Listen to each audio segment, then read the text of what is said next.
When broke cowboy Marcus Thompson spent his last 3 crumpled dollar bills on a collapsing barn in rural Montana, everyone called him the biggest fool in 3 counties. The rotting structure couldn't even keep rain out, and the land around. It was nothing but dried weeds and disappointment. But when Marcus started clearing debris from inside that forgotten barn, his shovel struck something that would change everything. Buried beneath decades of hay and horse manure was a discovery worth $2 million, a treasure that would turn him from the town laughingstock into the target of dangerous men who'd kill to claim what he'd found. Before we jump back in, tell us where you're tuning in from.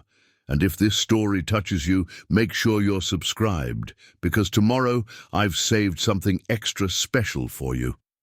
The autumn wind cut through Marcus Thompson's threadbare jacket like a knife through butter as he stood outside Peterson's feed and supply in Clearwater Falls, Montana. His breath formed small clouds in the October air, and his stomach had been growling for the better part of 2 days. The year was 1962, and Marcus had exactly 3 wrinkled dollar bills in his pocket, the last remnants of a life that had systematically fallen apart piece by piece. Marcus pressed his face against the dusty window of the small-town feed store, watching the owner, Bill Peterson, count money behind the register. The afternoon light made everything look golden and warm inside, a sharp contrast to the cold reality Marcus faced on the sidewalk. His reflection stared back at him from the glass. Hollow cheeks, eyes that had seen too many disappointments, and clothes that had been patched more times than he cared to remember.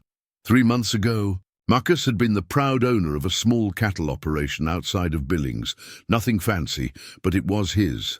40 head of cattle, a decent horse named Thunder, and a modest house on 20 acres of grassland. He'd worked that ranch for 5 years, building it up slowly from nothing, dreaming of the day he might expand and maybe even find a woman willing to share the hard life of a Montana rancher. Then the drought came. The worst dry spell Montana had seen in 30 years turned his green pastures into cracked earth and dust. His cattle grew thin and weak, and Marcus had to sell them one by one just to buy feed for the survivors.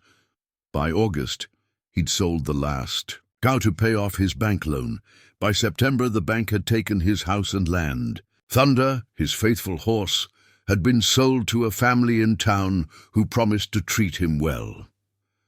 Now Marcus stood outside Peterson's store with $3 and a battered suitcase containing everything he owned in the world. His truck had broken down 50 miles outside Clearwater Falls, and he'd hitchhiked the rest of the way on a cattle truck driven by a rancher who'd taken pity on him. The driver had mentioned that Clearwater Falls was a place where a man might find work, but after walking the streets for 3 days, Marcus had discovered that small Montana towns in 1962 didn't have much use for unemployed cowboys. The bell above Peterson's door jangled as Marcus finally pushed inside, drawn by the warmth and the smell of leather and grain. Bill Peterson looked up from his ledger, a stocky man in his 60s, with kind eyes and hands stained permanently brown from working with feed and fertilizer. "Afternoon," Peterson said, studying Marcus's worn appearance with the practiced eye of someone who'd seen plenty of down-on-their-luck men drift through town. "Looking for something in particular?" Marcus cleared his throat, trying to sound more confident than he felt. "Actually, I heard you might know about any work around these parts. I'm good with cattle, horses, general ranch work, not afraid of hard labor." Peterson set down his pen and leaned against the counter. "Work's been scarce around here lately. Most of the big spreads have their crews set for winter, and the smaller operations can't afford extra hands." He paused, studying Marcus more closely. "What's your story, son?" Something about the older man's voice invited honesty. Marcus found himself telling Peterson about the drought, the lost ranch, and the desperate journey that had brought him to Clearwater Falls. He didn't mention the $3, Some pride was worth preserving, but everything else spilled out, like water through a broken dam.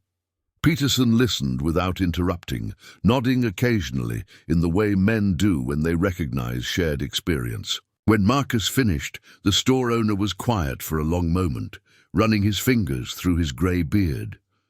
"Tell you what," Peterson finally said. "There might be something, though it's not exactly what you'd call conventional work." He walked to a wooden filing cabinet behind the counter and pulled out a folder thick with papers. Local government's been trying to unload some abandoned properties. Tax situations, legal complications, that sort of thing. Most of it's worthless land that nobody wants. Marcus felt a spark of hope flicker in his chest. "What kind of properties?"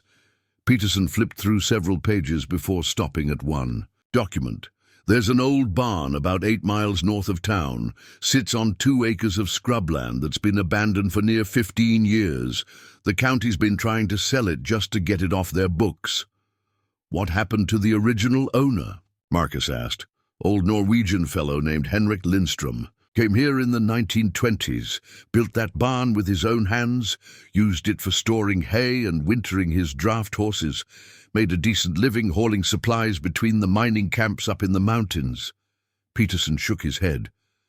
Henrik was a strange one, though. Kept himself, didn't trust banks, always paid for everything in cash. When he died in 1947, they found he'd left debts all over town that nobody knew about. Legal mess took years to sort out. Marcus leaned forward, his interest growing. "What's wrong with the barn?" "Well, it's been sitting empty for 15 years for starters. Roof's got holes you could throw a cat through, foundations probably. Shifting, and the whole structure leans to one side like it's getting ready to fall over." Peterson's expression suggested he thought anyone interested in the property would need their head examined. "County's asking $3 for it, just to cover the paperwork costs." $3, the exact amount Marcus had in his pocket. It seemed like fate was offering him one last chance, though he couldn't quite see how a collapsing barn could solve his problems. "Why hasn't anybody bought it?" Marcus asked. Peterson chuckled, but not unkindly. "Son, what would anybody want with a falling-down barn on worthless land 8 miles from nowhere? No water rights, soil's too poor for farming, and the road's barely passable when it rains. Most folks figure it'd cost more to tear the thing down than it's worth." Through the store window, Marcus watched a black sedan drive slowly down Main Street. Well-dressed men in expensive cars weren't common in Clearwater Falls, and something about the vehicle made him uneasy. The driver seemed to be studying every building, every person on the sidewalk, as if searching for something specific. "That barn," Marcus said, turning back to Peterson. "Where exactly is it located?" Peterson pulled out a hand-drawn map from the folder and spread it on the counter. "Take Highway 2 north out of town for about 6 miles, then turn right on the old mining road. Follow that for another 2 miles through the pine trees, and you'll see it sitting in a clearing. You can't miss it, ugliest building in 3 counties. Marcus studied the map, memorizing the route. The location was isolated, which might be a disadvantage for some purposes, but could also mean privacy. And privacy might be exactly what a man needed when he was starting over from nothing. Is the property surveyed? Legal boundaries clear? County's got all the paperwork in order, Peterson confirmed. 2 acres exactly. Includes the barn and a well that probably hasn't worked since. Eisenhower was a general. Previous owner used to haul water from town in barrels. The bell above the door jangled again as 2 men entered the store. Marcus glanced over and felt his stomach tighten. These weren't local ranchers or farmers. Both wore suits despite the rural setting, and they moved with the careful awareness of men accustomed to trouble. The taller one had pale grey eyes that seemed to catalogue everything in the room, while his companion kept one hand near the inside of his jacket. "Afternoon?" the tall man said to Peterson, his voice carrying a slight accent that Marcus couldn't place. We're looking for information about abandoned properties in the area, specifically anything that might have historical significance or unusual characteristics." Peterson's demeanor changed subtly, becoming more guarded. "Historical significance? You boys from the State Historical Society?" The man smiled, but the expression didn't reach his eyes. "Private collectors? We're interested in acquiring properties that might contain artifacts or items of value from Montana's early settlement." Period. Marcus felt instinctively that these men represented some kind of danger, though he couldn't explain why. He casually moved toward the back of the store, pretending to examine horse tack while listening to the conversation. "Can't say I know of anything like that around here," Peterson replied carefully. "Most of the old homesteads have been picked clean or torn down years ago." "What about the Lindstrom property?" the tall man asked, and Marcus's blood ran cold. "We understand there was an old barn that might contain items of interest." Peterson's eyes flicked briefly toward Marcus, then back to the strangers. "That old place? Nothing there but rotting wood and rats. County's been trying to unload it for years. Nevertheless, we'd be interested in acquiring it. What would the county want for such a property?" $3, last I heard. Though I should mention—" Peterson paused meaningfully. "Someone was just asking about it. Might already have a buyer." The tall man's pale eyes found Marcus immediately, studying him with uncomfortable intensity. "Is that so? Perhaps we could speak with this potential buyer, make him a better offer." Marcus felt sweat forming under his arms, despite the cool afternoon air. These men wanted the same property he was considering, and something about their interest suggested the barn held secrets he didn't understand. But backing down now would mean giving up his only chance at owning something again, even if it was just 2 acres of worthless land and a falling-down building. "Already made up my mind," Marcus said, stepping forward and meeting the tall man's gaze. "Planning to buy that property today." "Interesting," the man replied, his smile becoming even less friendly. "Perhaps you'd be willing to reconsider. We could offer you, say, $50 for your interest in the property. Quite a profit on a $3 investment." $50 was more money than Marcus had seen in months. But something about the situation felt wrong. Why would anyone offer that much for worthless land unless they knew something he didn't? "Not interested," Marcus said firmly. "Like I said, I've made up my mind." The 2 men exchanged glances, and the shorter one whispered something Marcus couldn't hear. The tall man nodded slightly, then looked back at Marcus with eyes that had gone cold as winter ice. "That's unfortunate, Mr. Thompson," Marcus replied, before he could stop himself. "Mr. Thompson, I do hope you'll reconsider. This territory can be a lonely place for a man on his own. Sometimes people get lost on these mountain roads and are never found." The threat was unmistakable, delivered in a conversational tone that made it even more chilling. Peterson's face had gone pale, and his hand moved slowly toward something beneath his counter. "Are you threatening me?" Marcus asked, his own voice steadier than he felt. "Not at all," the tall man replied. "Simply making conversation about the realities of Montana life. Think about our offer, Mr. Thompson. We'll be staying in town for a few days." The 2 men left as suddenly as they'd arrived, the bell above, the door jangling one final time as they disappeared into the afternoon shadows. Marcus and Peterson stood in silence for several moments, both understanding that something significant had just occurred. "Who were those men?" Marcus finally asked. Peterson shook his head slowly. "Never seen them before, but I've met their type. The kind who take what they want and call it business." He looked directly at Marcus. "Son, if you're serious about buying that property, you'd better do it fast, and you'd better be careful." Marcus pulled the 3 crumpled dollar bills from his pocket and laid them on the counter. His hand trembled slightly, but his voice was firm. "Where do I sign?" Peterson studied him for a long moment, then pulled out the deed papers and a worn pen. "County office is closed today, but I'm authorized to handle simple transactions like this. Sign here, here, and initial there." As Marcus wrote his name on the documents, he realized he was committing to something far more complicated than buying abandoned property. Those men had known about the barn, had wanted it badly enough to offer money they thought he couldn't refuse, and had made threats when he declined.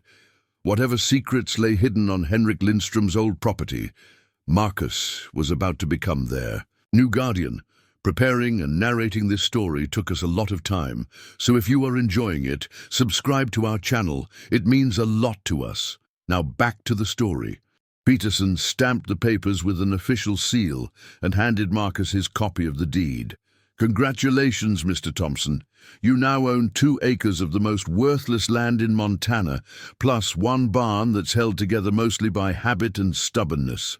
Marcus folded the deed carefully and put it in his shirt pocket, right over his heart.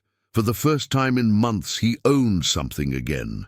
It might be worthless, it might be dangerous, but it was his. "Much obliged, Mr. Peterson. You don't happen to know anyone who might give me a ride out to see my new property?" Peterson glanced toward the window, checking for any sign of the 2 strangers, then grabbed a set of keys from behind the counter. "Tell you what, I was heading home anyway, and I live about halfway there. I can drop you off and pick you up tomorrow morning if you need a ride back to town." As they climbed into Peterson's old Ford pickup, Marcus wondered what he'd gotten himself into. He'd spent his last $3 on property that experienced men considered worthless, and now mysterious strangers were making threats about his safety. But for the first time since losing his ranch, Marcus felt something that had been missing for months: purpose.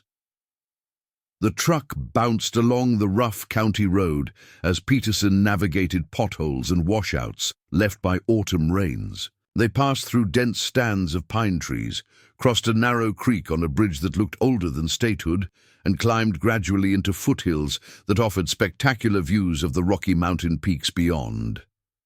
"There she is," Peterson said as they rounded a curve and the trees opened into a small clearing. Marcus's first sight of his new property was both better and worse than he'd expected. The barn stood in the center of 2 acres of scrubland, tilting noticeably to the left but still upright after 15 years of neglect. It was larger than he'd imagined, probably 60 feet long and 30 feet wide, built from massive pine, logs that had weathered to a silvery gray. The roof showed gaps where shingles had blown away, and several of the smaller sideboards had fallen off entirely, but the basic structure looked solid. "Henrik built that thing to last," Peterson observed. As they climbed out of the truck, "Used trees he cut himself from the mountains, fitted every joint by hand. Say what you will about the man's social skills, but he knew how to work with wood." Marcus walked slowly around the perimeter of the barn, studying its construction. The foundation was made from local fieldstone, mortared together with what looked like cement mixed with pine pitch. Several of the foundation stones had shifted over the years, causing the building's lean, but the basic support structure remained intact. The large front doors hung from massive iron hinges, secured with a rusty chain and padlock. Marcus produced a key that Peterson had given him and struggled with the lock for several minutes before it finally opened with a grinding protest. The chain fell away, and Marcus pulled the heavy doors wide. The interior was dim and musty, filled with the accumulated debris of 15 years of abandonment. Shafts of afternoon sunlight streamed through holes in the roof, illuminating a chaos of rotted hay bales, broken harness, rusted tools, and what appeared to be the remains of several horse stalls along the back wall. "Quite a mess," Peterson said, peering over Marcus's shoulder. "Going to take some work to make this place habitable." Marcus stepped inside, his boots crunching on debris and scattered straw. The barn was even larger inside than it had appeared from outside, with a high-peaked ceiling supported by massive timber beams. Along one wall, a wooden ladder led up to a hayloft that seemed to be holding together despite the roof damage above. "What's that over there?" Marcus asked, pointing to what looked like a raised platform in the far corner. Peterson followed his gaze and nodded. Henrik used to park his wagon there, kept it out of the weather and made loading easier. He kicked at some debris near the platform. "Spent a lot of time here," the old Norwegian did. Neighbors used to joke that he talked to his horses more than he talked to people. As Marcus explored deeper into the barn, his boot caught on something, buried in the straw and debris. He knelt down and brushed away the accumulated mess, revealing what looked like a metal handle set into the wooden floor. "What's this?" he asked. Peterson came over to investigate, squinting in the dim light. "Looks like some kind of trapdoor. Henrik probably used it for storing feed or equipment below floor level. Keeps things dry and out of the way of the horses." Marcus brushed away more debris, revealing a rectangular outline in the floorboards. The metal handle was attached to what was clearly a hinged section of the floor, about 3 feet by 4 feet. He tried pulling on the handle, but years of neglect had warped the wood and rusted the hinges. "Might want to get that open before winter," Peterson suggested. "If there's moisture getting down there, could cause rot problems in your floor joists." The afternoon sun was beginning to set behind the pine trees, casting long shadows across the clearing. Peterson checked his watch and cleared his throat meaningfully. "I should be getting home for dinner, Marcus. You sure you want to stay out? Here tonight? No electricity, no running water, and it gets mighty cold in these mountains after dark." Marcus looked around the abandoned barn that was now his home, then at the deed in his pocket that represented everything he owned in the world. He thought about the mysterious men who'd threatened him, about the strange trapdoor in the floor, about the secrets that might lie buried beneath 15 years of neglect. "I'll be fine," he said, though he wasn't entirely sure he believed it. "This is home now. Might as well get used to it." Peterson nodded with the understanding of a man who'd made similar hard choices in his own life. "I'll come check on you tomorrow morning. Bring some basic supplies if you want to make a list." After Peterson drove away, Marcus stood alone in the clearing as darkness settled over the Montana mountains. The barn loomed beside him like a sleeping giant, full of shadows and mysteries. He had no food, no water, no heat source, and no idea what challenges the night might bring. But for the first time in months, Marcus Thompson was exactly where he belonged. He gathered some of the driest wood he could find and built a small fire outside the barn, then settled down on his suitcase to eat the last of the crackers he'd been saving. The flames danced in the gathering darkness, and somewhere in the distance a coyote howled its lonely song to the stars. Tomorrow, Marcus decided he would start clearing out the barn and investigating that mysterious trapdoor. Tonight, he would simply enjoy the feeling of being a landowner again, even if his kingdom consisted of nothing but 2 acres of scrubland and a building that was held together mostly by stubbornness and prayer. The fire crackled. The stars appeared one by one in the clear mountain sky, and Marcus Thompson began his new life as the owner of the most worthless property in 3 counties. The Montana sunrise painted the eastern mountains in shades of gold and crimson as Marcus Thompson woke from an uncomfortable night sleeping on the hard ground beside the dying embers of his campfire. His back ached from using his suitcase as a pillow, and frost covered his thin blanket like crystal lace. The October air bit at his exposed skin, reminding him that winter in the mountains came early and stayed late. Marcus stretched his cramped muscles and looked at the barn that was now his home. In the morning light, the building seemed both more promising and more daunting than it had the night before. The massive log construction spoke to the skill and determination of Henrik Lindstrom, but 15 years of neglect had taken their toll. Sections of the roof sagged dangerously, and Marcus could see daylight through gaps in the walls where boards had warped or fallen away entirely. His stomach growled loudly, reminding him that he'd eaten his last crackers for dinner. Peterson had promised to return with supplies, but Marcus didn't know when that might be. Until then, he'd have to make do with what he could find or catch. Marcus walked to the small creek that ran along the eastern edge of his property, following the sound of moving water through the pine trees. The stream was narrow but clear, flowing over a bed of smooth stones toward the valley below. He cupped his hands and drank deeply, then splashed cold water on his face to chase away the last traces of sleep. As he walked back toward the barn, Marcus noticed details he'd missed in yesterday's excitement. The 2 acres were littered with debris from years of abandonment, rusted pieces of farm equipment, broken wheels from Henrik's old wagon, scattered lumber that might once have been outbuildings. But the land itself showed promise. Protected. By surrounding hills and watered by the creek, it could support a garden or even a small pasture if properly maintained. The barn's massive front doors stood open the way he'd left them, revealing the cluttered interior. Marcus stepped inside and surveyed the monumental cleaning task ahead of him. 15 years of accumulated debris filled every corner: rotted hay bales, broken harness leather, rusted tools, and what appeared to be several generations of pack. Rat nests. He started at the front of the barn and began systematically clearing sections, dragging debris outside to sort into piles of salvageable materials and genuine trash. The work was slow and dusty, but it felt good to be doing something productive with his hands again. Many of Henrik's old tools were rusty, but still functional. Hammers, saws, chisels, and other implements that could be restored with some steel wool and oil. As Marcus worked deeper into the barn, he kept thinking about the mysterious trapdoor he'd discovered yesterday. Something about that rectangular outline in the floor nagged at him. Why would Henrik need underground storage in a barn? Most ranchers kept feed and equipment in the loft or along the walls where it was easily accessible.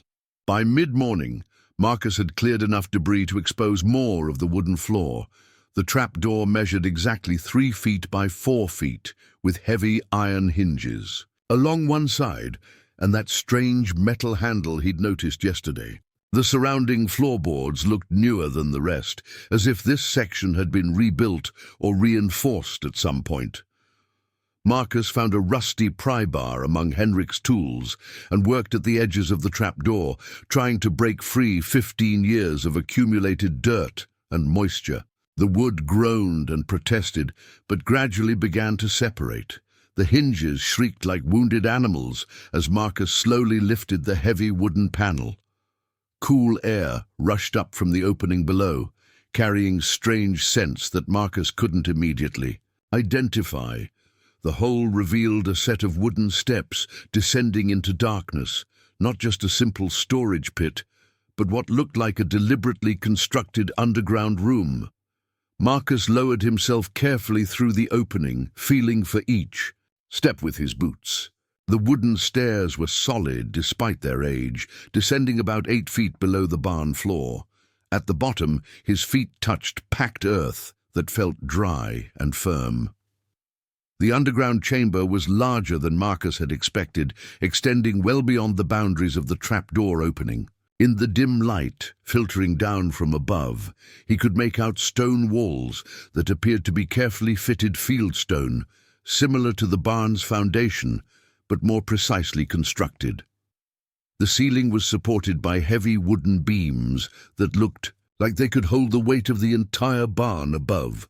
Marcus climbed back up to retrieve a kerosene lantern he'd found among Henrik's belongings. After cleaning the glass chimney and filling the reservoir with fuel from a rusty can, he managed to get the wick lit. The warm yellow light revealed details that made his breath catch in his throat.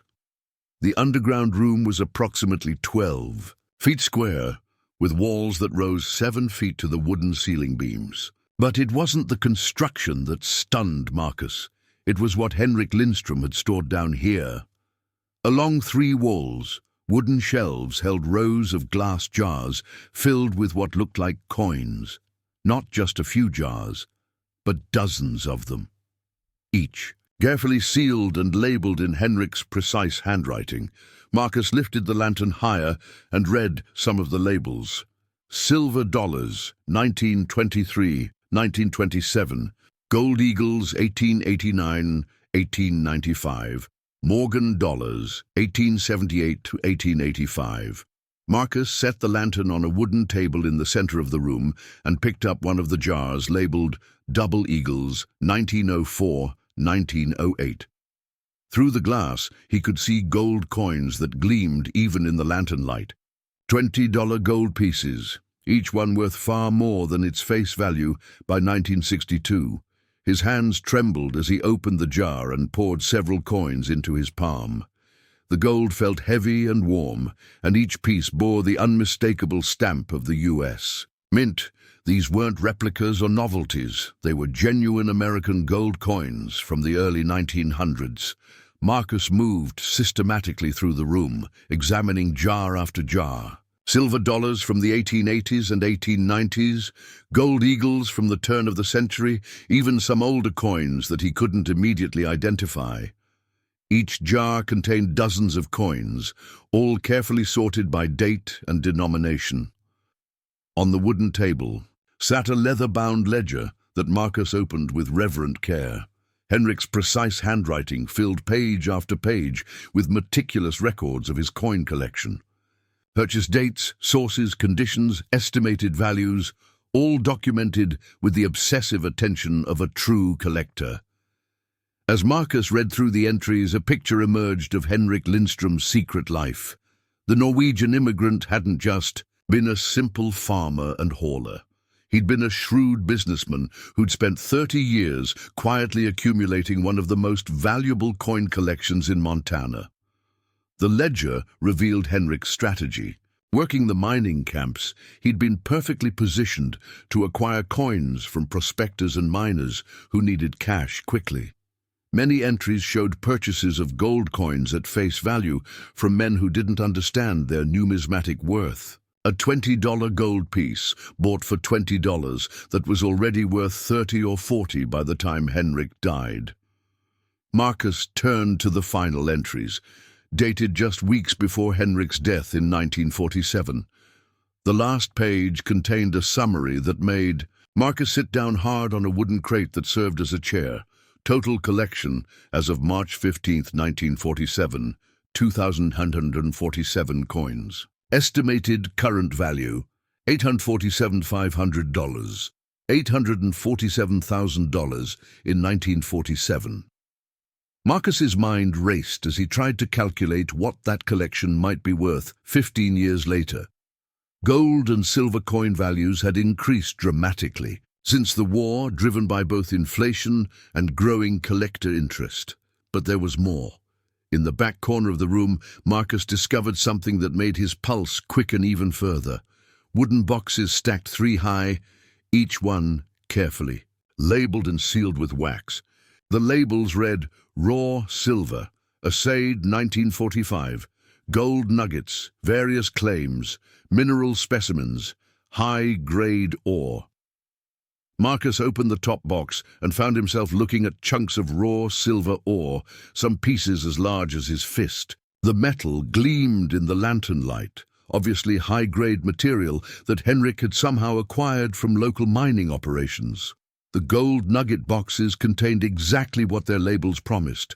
Dozens of gold nuggets, ranging in size from peas to walnuts, each one wrapped in soft leather and nestled in cotton padding. Marcus picked up one of the larger nuggets and held it in the lantern light. It had to weigh at least 2 ounces, worth hundreds of dollars by itself.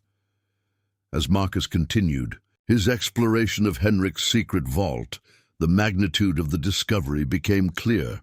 This wasn't just a coin collection. It was a treasure trove that represented decades of careful accumulation by a man who'd understood the true value of precious metals long before most people recognized their investment potential. The sound of a vehicle approaching broke Marcus's concentration. He quickly climbed the stairs and peered out through the barn's front doors. Bill Peterson's truck was bouncing across the clearing, right on schedule with the promised supplies. Marcus felt a moment of panic. Should he tell Peterson about the discovery? The feed store owner seemed trustworthy, but Marcus had learned yesterday that information could be dangerous. Those mysterious men who'd threatened him were still somewhere in the area, and they'd already shown interest in Henrik's old property. Marcus quickly extinguished the lantern and climbed out of the underground room, closing the trapdoor and scattering some debris over it to camouflage its location. By the time Peterson knocked on the barn's doorframe, Marcus was innocently sorting through rusty tools near the front entrance. "Morning, Marcus," Peterson called out cheerfully. "Brought you some supplies like I promised. How'd your first night? And the property owner treat you?" "Cold but peaceful," Marcus replied, trying to keep his voice steady despite the adrenaline still coursing through his system. "This old barn's got good bones. Think it might work out after all." Peterson carried in boxes of basic supplies, canned food, coffee, matches, soap, and other necessities that Marcus couldn't afford but desperately needed. "Consider it an advance on future business," Peterson said when Marcus protested that he couldn't pay. "Once you get this place fixed up, you'll be buying supplies from me regular-like." As Peterson helped carry in the supplies, Marcus noticed the older man studying the barn's interior with experienced eyes. "Henrik did good work," Peterson observed, examining the massive timber construction. "Built this place to last forever. You planning to use it for livestock?" "Maybe eventually," Marcus said carefully. "First, I need to get it cleaned out and weather-tight. Found some interesting old tools and equipment that might be worth restoring." Peterson nodded approvingly. Henrik was particular about his tools. "Probably some valuable pieces in all this mess, if you know what to look for." He paused by the area where Marcus had camouflaged the trapdoor. "This floor's held up remarkably well for being 15 years old. Most barns this age would have rot problems by now." Marcus's heart hammered as Peterson unknowingly stood directly over Henrik's secret vault. "Norwegian craftsmanship," he managed to say. "They knew how to build things to last." After Peterson left, Marcus waited until the sound of the truck faded, completely before reopening the trapdoor. He spent the rest of the day methodically cataloguing Henrik's collection, using the Norwegian's own ledger system to update values and conditions. The more Marcus examined the collection, the more his amazement grew. Henrik had been incredibly systematic in his accumulation, focusing on coins and precious metals that would appreciate rapidly over time. Many of the gold coins were in mint condition, while others showed just enough wear to make them affordable to a working man in the 1920s and 1930s. But Henrik's genius went beyond simple collecting. The ledger revealed that he'd also engaged in sophisticated trading, using his knowledge of mining camp economics to acquire undervalued pieces from miners who needed quick cash. A man desperate for drinking money might trade a rare gold coin for its face value, never realizing he was giving away something worth double or triple that amount to a knowledgeable collector. As afternoon shadows began lengthening across the clearing, Marcus made a rough calculation based on 1962 precious metal prices and coin collector values he remembered from magazines he'd browsed in better times. The conservative estimate made his hands shake. $2 million, possibly more. $2 million. More money than Marcus had ever dreamed of possessing. Enough to buy the finest ranch in Montana. Enough to never worry about money again. Enough to transform him from a broke cowboy into one of the wealthiest men in the territory. But with that realization came a sobering thought. Henrik Lindström had died with this fortune literally under his feet, and nobody had known about it. For 15 years, what had prevented the Norwegian from enjoying the wealth he'd so carefully accumulated? Why had he lived modestly while sitting on a treasure that could have bought him anything he wanted? Marcus found part of the answer in Henrik's personal diary, discovered in a wooden box beneath the main table. The entries, written in a mixture of English and Norwegian, revealed a man consumed by both greed and paranoia. "Cannot trust the banks," read one entry from 1943. "Government takes gold from honest people, gives paper in return. Better to keep real money where only I know. Neighbors suspect nothing, think old Henrik is poor farmer." Later entries showed increasing anxiety about discovery. "Someone watching the barn today. Saw tracks near the creek that don't belong. Must be more careful about night visits to the vault. If they knew what lies beneath their feet." The final entries, written just weeks before Henrik's death, revealed a man tormented by his own success. "The weight grows heavier each year. Cannot spend, cannot tell, cannot trust. What good is treasure that must stay buried? But if discovered, would bring thieves, murderers, government men. Better to die poor in others' eyes than rich in grave." Marcus closed the diary and sat in the flickering lantern light, surrounded by more wealth than most people saw in 10 lifetimes. Henrik's words echoed in his mind like a warning from beyond the grave. The Norwegian had learned that some treasures came with prices that made them more curse than blessing. A sound from above made Marcus freeze. Footsteps on the barn floor, moving carefully but deliberately. Someone was in the barn, walking slowly from the front entrance toward the back where the trapdoor was located. Marcus quickly extinguished the lantern and crept up the stairs until his eyes were level with the barn floor. Through gaps in the floorboards, he could see 2 pairs of legs moving systematically through the interior. The mysterious men from Peterson's store had returned, and they were searching for exactly what Marcus had found. "Nothing obvious down here," one voice said quietly, "but Lindstrom was clever, could be hidden anywhere." "Keep looking," replied a familiar voice, the tall man with pale grey eyes. 30 years of hauling for mining camps, and the old Norwegian never deposited a penny in any bank. "That money's got to be somewhere." Marcus held his breath as the footsteps moved directly over his hiding place. One of the men was standing less than 3 feet above Henrik's secret vault, separated only by wooden planks and Marcus's hastily scattered camouflage. "What about this area?" the second voice asked. "Floor looks different here, like it might have been worked on." Marcus's blood turned to ice water as he heard the men beginning to clear away the debris he'd used to hide the trapdoor. They knew what they were looking for, and they were minutes away from finding it.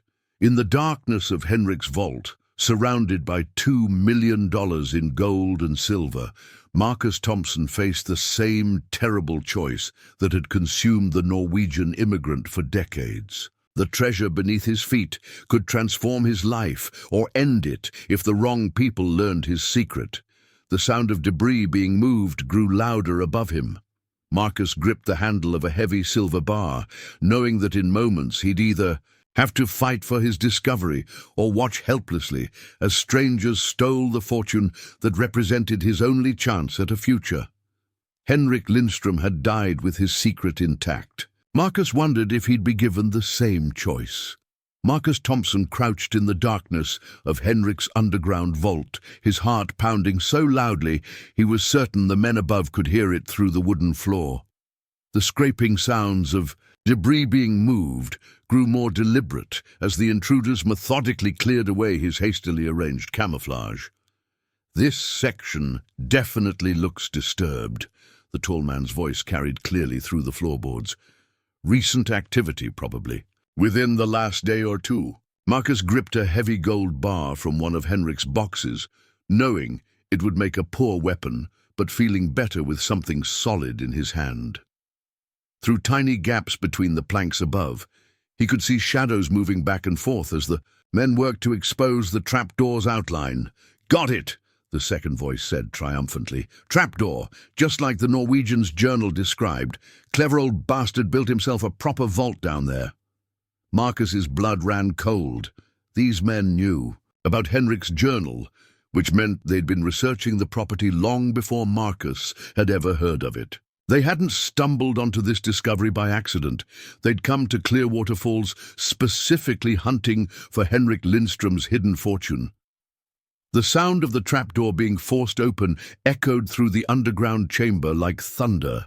Footsteps descended the wooden stairs, and Marcus pressed himself against the stone wall in the darkest corner, praying the shadows would hide him. A flashlight beam cut through the darkness, sweeping across the room in precise arcs. The light illuminated rows of coin jars and precious metal boxes with clinical efficiency, revealing the full scope of Henrik's accumulated wealth. "Sweet Jesus," one of the men breathed. "Look at all this. Must be hundreds of thousands, maybe. Millions! More than that," the tall man replied, his voice tight with controlled excitement. "Those jars contain gold eagles and double eagles from the 1880s through the 1920s. In this condition, with the right buyers, we're looking at serious collector premiums." The flashlight beam moved methodically across the shelves, and Marcus caught glimpses of the two intruders. The tall man wore expensive clothes that looked out of place in a Montana barn, while his companion was built like a prize fighter and moved with the careful awareness of someone accustomed to violence. "Start loading the high-value pieces," the tall man ordered. "Gold coins first, then silver. We'll come back for the raw metals if there's time." Marcus watched helplessly as the men began systematically looting Henrik's collection.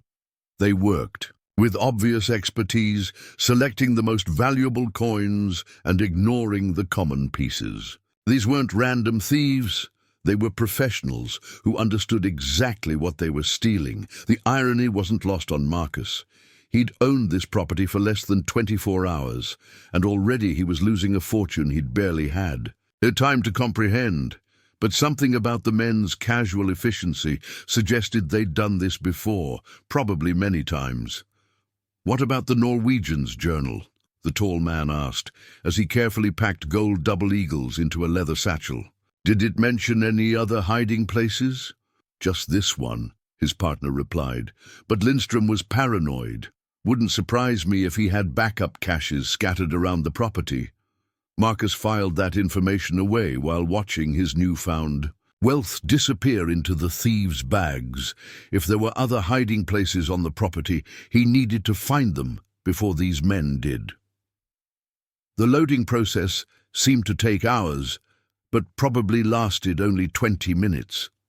Marcus remained frozen in his dark corner, barely breathing, as the men made multiple trips up and down the stairs, carrying away jars of coins and boxes of precious metals. "That's the cream of the crop," the tall man finally announced.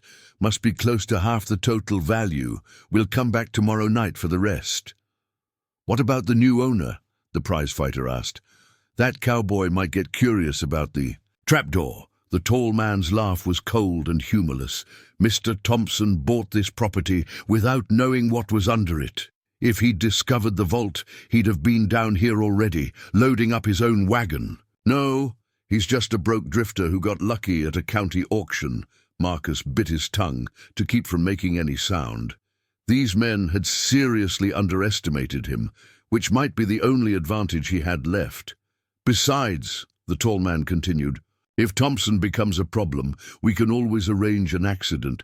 Men die in these mountains all the time. Hunting accidents, falls from cliffs, getting lost in storms. Very tragic, but these things happen." The casual mention of murder sent ice through Marcus's veins. These weren't just thieves. They were killers who viewed human life as just another obstacle to their goals.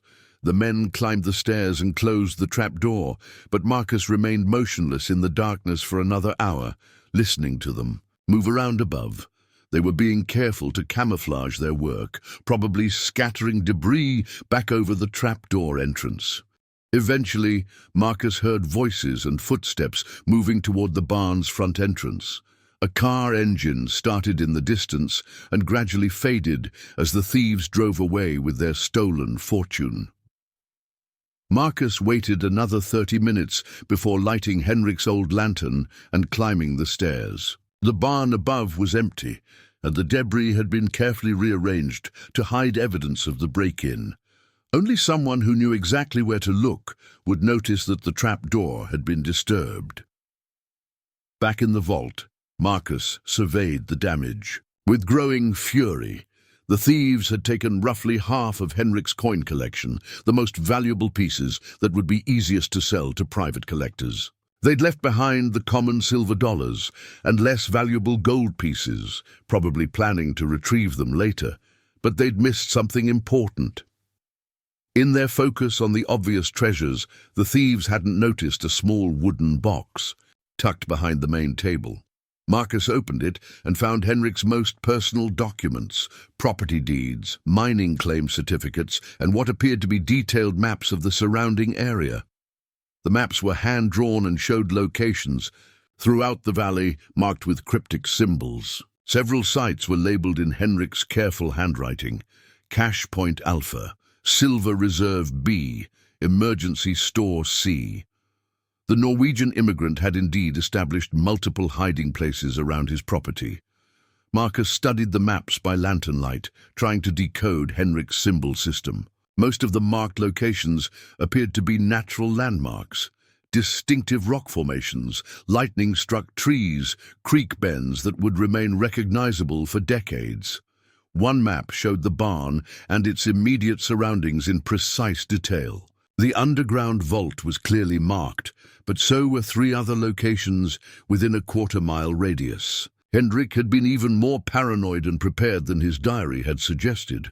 Marcus folded the maps and tucked them inside his shirt. If the thieves returned tomorrow night expecting to clean out the rest of the vault, they'd find it empty. But, more importantly, Marcus now had clues to finding Henrik's backup caches before the professional treasure hunters did. The next morning brought visitors that Marcus had been expecting with dread. He was outside the barn trying to repair a section of roof when he heard vehicles approaching. 2 black sedans bounced across the clearing, kicking up clouds of dust that settled slowly in the still air. 6 men emerged from the cars, all wearing dark suits despite the rural setting. Marcus recognized the tall leader from yesterday's encounter at Peterson's store, but the others were new faces. They spread out in a loose semicircle around Marcus, blocking any escape routes with practiced efficiency. "A good morning, Mr. Thompson," the tall man called out with false cheerfulness. "Beautiful day for property maintenance, isn't it?" Marcus climbed down from his ladder, keeping his movements slow and non-threatening. "It is, indeed, though I have to say I'm getting more visitors than I expected for such a remote location." "Isolation can be deceiving," the man replied, his pale eyes scanning the barn and surrounding area. "Sometimes the most isolated places hide the most interesting secrets." "Can't imagine what secrets you'd find around here," Marcus said carefully. "Just an old barn and some worthless scrubland. Though I suppose everything looks interesting to city folks who don't know any better." The tall man smiled, but the expression never reached his eyes. "Perhaps we could take a look inside your barn, Mr. Thompson. Professional curiosity, you understand. We're always interested in historical properties." "I'm afraid that's not convenient right now," Marcus replied, moving closer to where he'd left his rifle leaning against the barn wall. "Property's private, and I've got work to do." "I think you misunderstand the nature of our request," the man said, his voice dropping to a more threatening tone. 2 of his companions moved closer to Marcus, their hands visible but ready to reach for concealed weapons. "No misunderstanding at all," Marcus said firmly. "You're asking to search my property without a warrant, and I'm declining your request. This is still America, last I checked." The tall man studied Marcus with increased interest, as if seeing him clearly for the first time. "You're more perceptive than we initially assessed, Mr. Thompson. That's unfortunate, because it means our business relationship is going to be more complicated than we'd hoped." Marcus felt sweat forming between his shoulder blades despite the cool morning air. These men had come prepared for confrontation, and he was outnumbered 6-1 with nowhere to run. "What kind of business relationship did you have in mind?" Marcus asked, buying time while calculating distances to cover and obstacles he could use. Simple arrangement, the tall man replied. You sell us this property for a fair price, say $500, and find somewhere else to pursue your ranching dreams. We handle the cleanup and restoration. Everybody goes home happy. $500 was more money than Marcus had seen in months, but he knew these men were offering a fraction of what they believed the property was worth. If he accepted, they'd have legal ownership and unlimited time to strip Henrik's remaining treasures from their hiding places. That's a generous offer, Marcus said slowly, but I'm not interested in selling. Just bought this place, haven't even had time to see what I can make of it. The tall man's mask of civility finally slipped completely. Mr. Thompson, you seem to be under the impression that you have choices in this matter. Let me clarify the situation for you. He gestured to his companions, who moved into more obviously threatening positions. This territory is controlled by our organization. We decide who owns what, who operates where, and who gets to continue breathing mountain air. Your legal ownership of this property is a temporary inconvenience that can be resolved in several different ways. Marcus's hand moved incrementally closer to his rifle. Are you threatening me? I'm explaining economic realities, the man replied. Accidents happen to stubborn people in remote locations. Equipment failures, structural collapses, hunting mishaps. Very sad, but these things occur with surprising frequency. The sound of an approaching vehicle broke the tension. Marcus looked past the circle of threats and saw Bill Peterson's familiar truck bouncing toward the clearing. The feed store owner was making his promised supply run. Apparently oblivious to the dangerous situation he was driving into, the tall man cursed quietly and gestured to his men, who immediately began moving back toward their vehicles. Think carefully about our offer, Mr. Thompson, he called out as they retreated. We'll expect your decision within 24 hours. The black sedans pulled away just as Peterson's truck entered the clearing, passing the luxury vehicles on the narrow dirt road. Peterson parked near the barn and climbed out with his usual friendly wave, apparently assuming the departing cars had contained legitimate visitors. Morning, Marcus, Peterson called out cheerfully. Brought those building supplies you requested. Looks like you had some other company this morning. Marcus watched the dust clouds from the sedans disappear through the pine trees before answering. Just some men interested in local history, nothing important. But as Peterson helped unload lumber and hardware, Marcus knew that everything had changed. The professional thieves who'd robbed Henrik's vault now viewed him as a serious obstacle to their plans.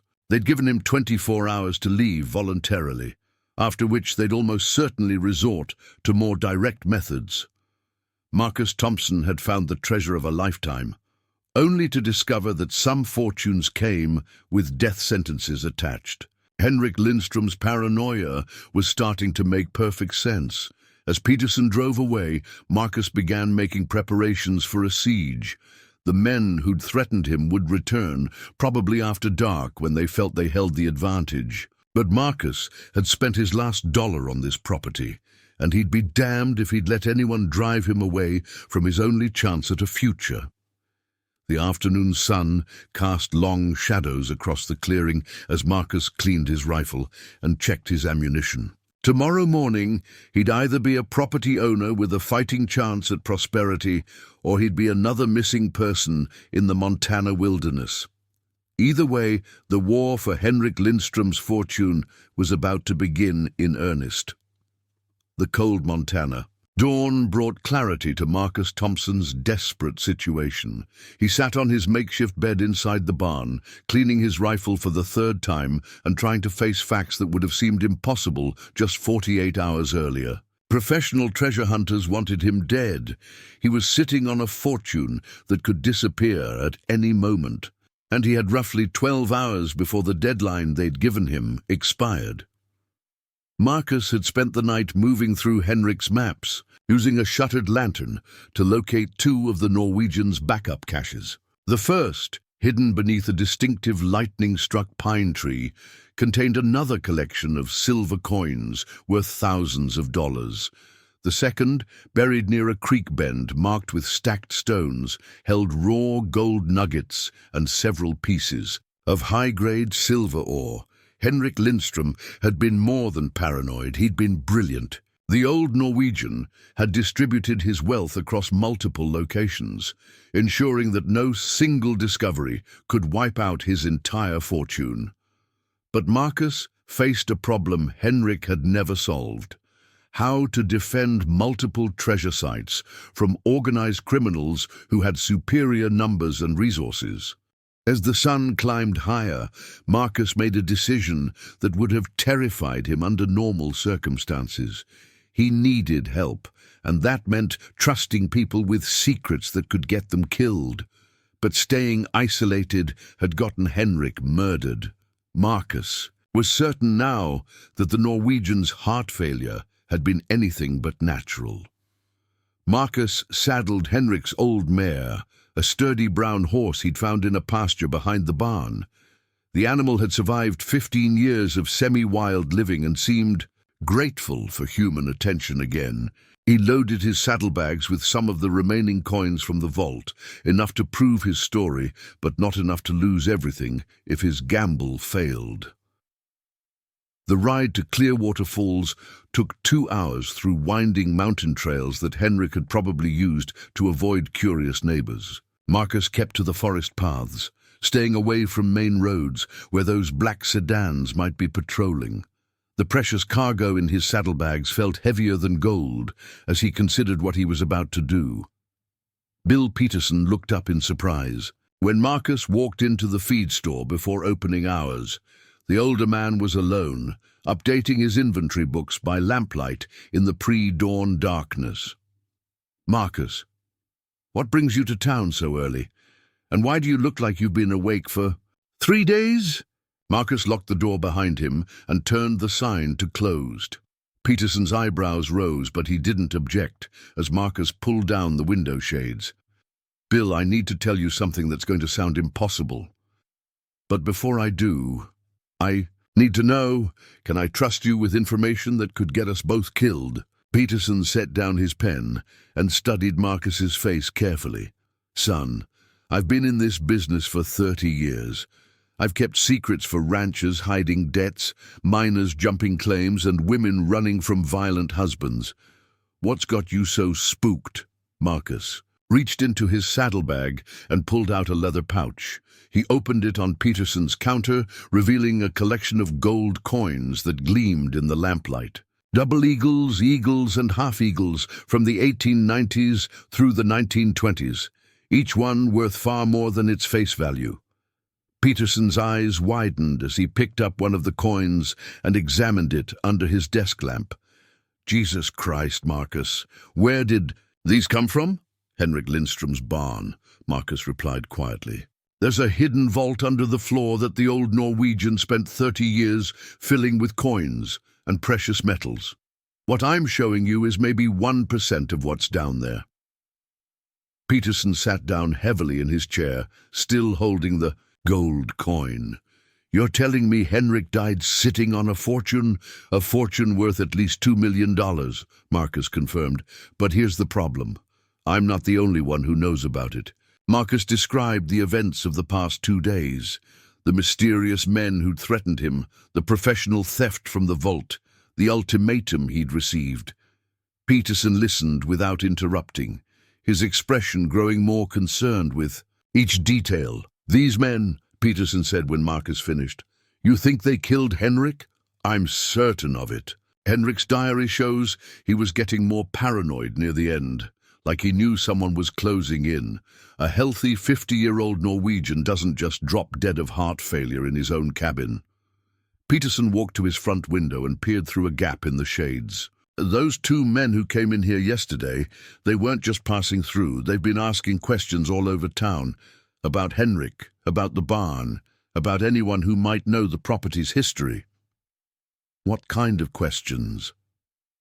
"The kind that suggested they already knew most of the answers, like they were testing people, seeing who might be helpful and who might be problems. Peterson's face was grim. "Marcus, you're in serious danger.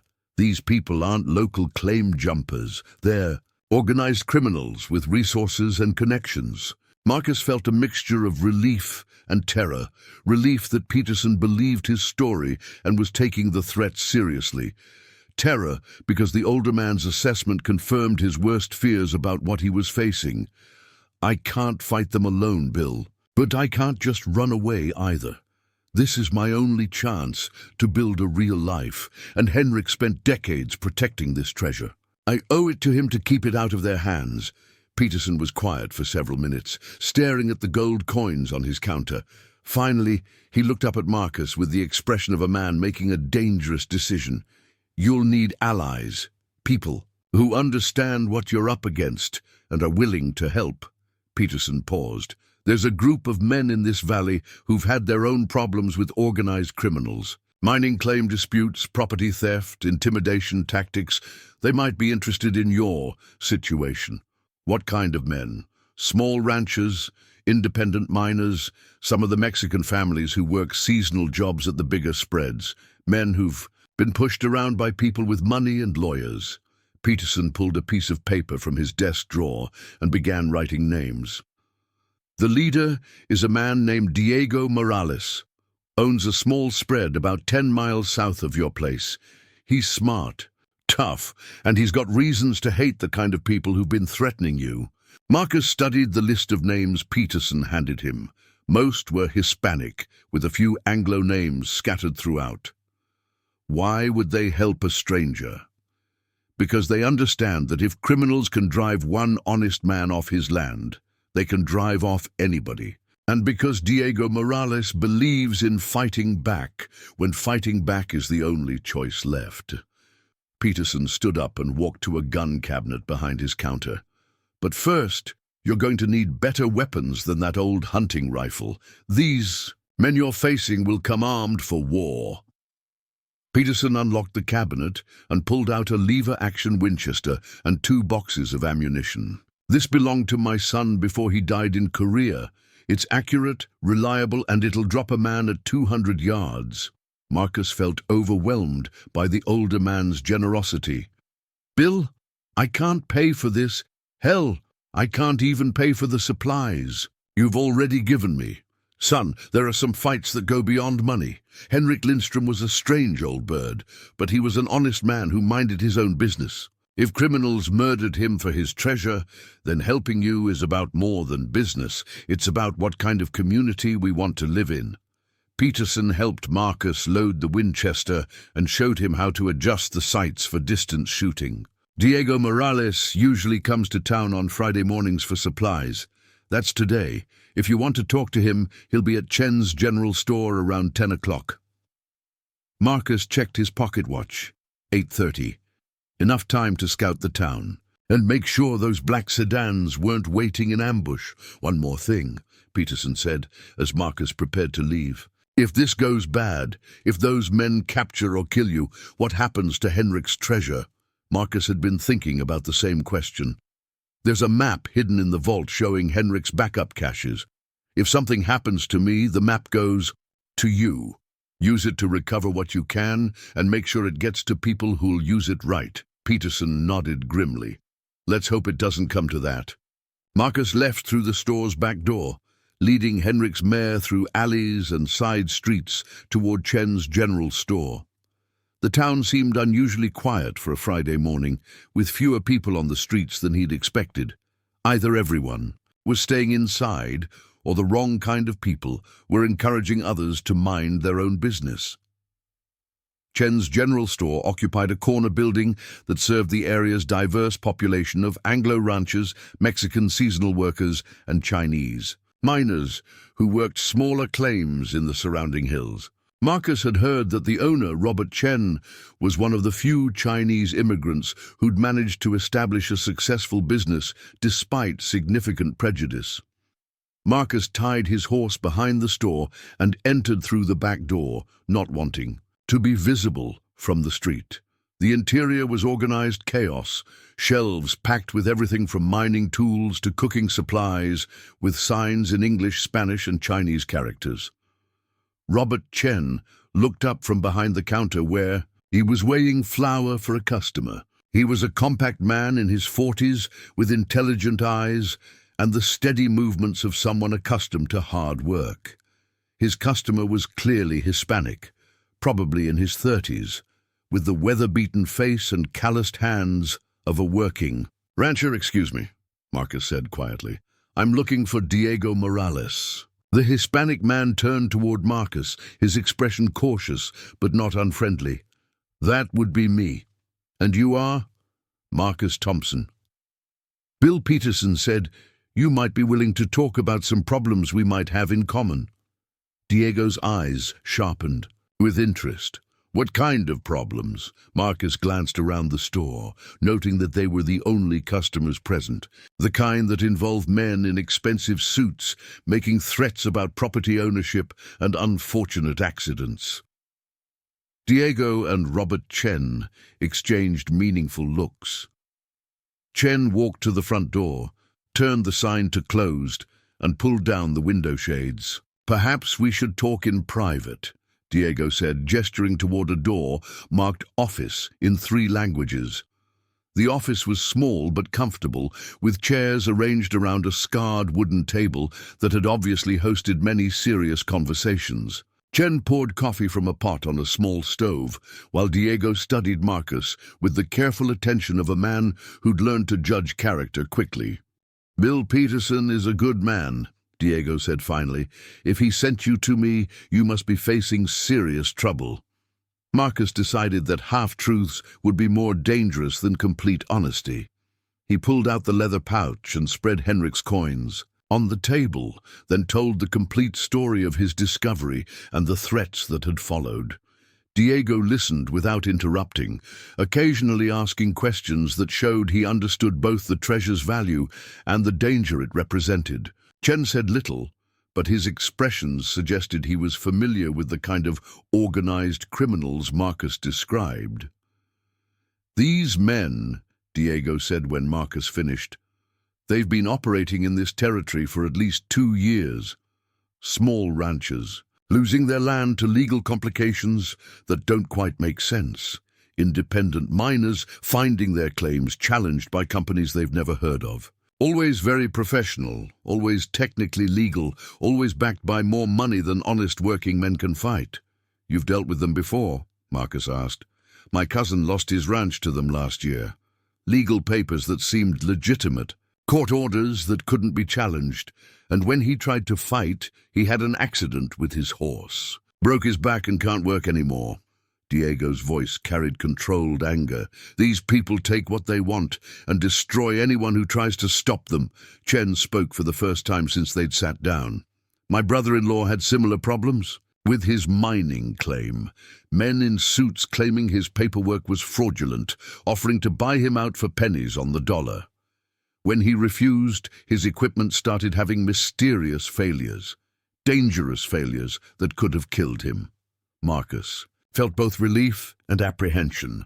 Relief because these men understood the enemy he was facing. Apprehension because their stories suggested the criminals had been operating successfully for years. "So what do we do about it?" Marcus asked. Diego smiled grimly. "We fight back, but not the way they expect us to." Diego pulled out a detailed map of the local area and spread it on the table. "These criminals succeed because they isolate their targets. One man against an organization can't win. But if several men work together, if we coordinate our efforts and share information, we can turn their advantages against them." "What do you have in mind?" "You said they gave you until tonight to decide about selling your property.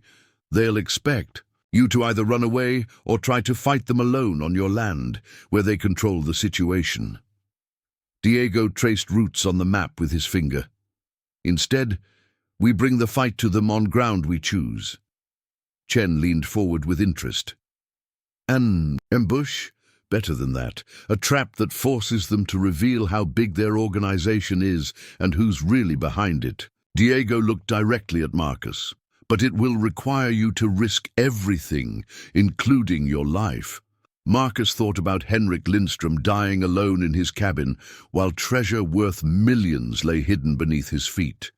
He thought about the fear in Peterson's eyes when he talked about criminals who were killed with impunity. He thought about the choice between running away and fighting for the only chance at a future he was likely to get. "Tell me your plan," Marcus said.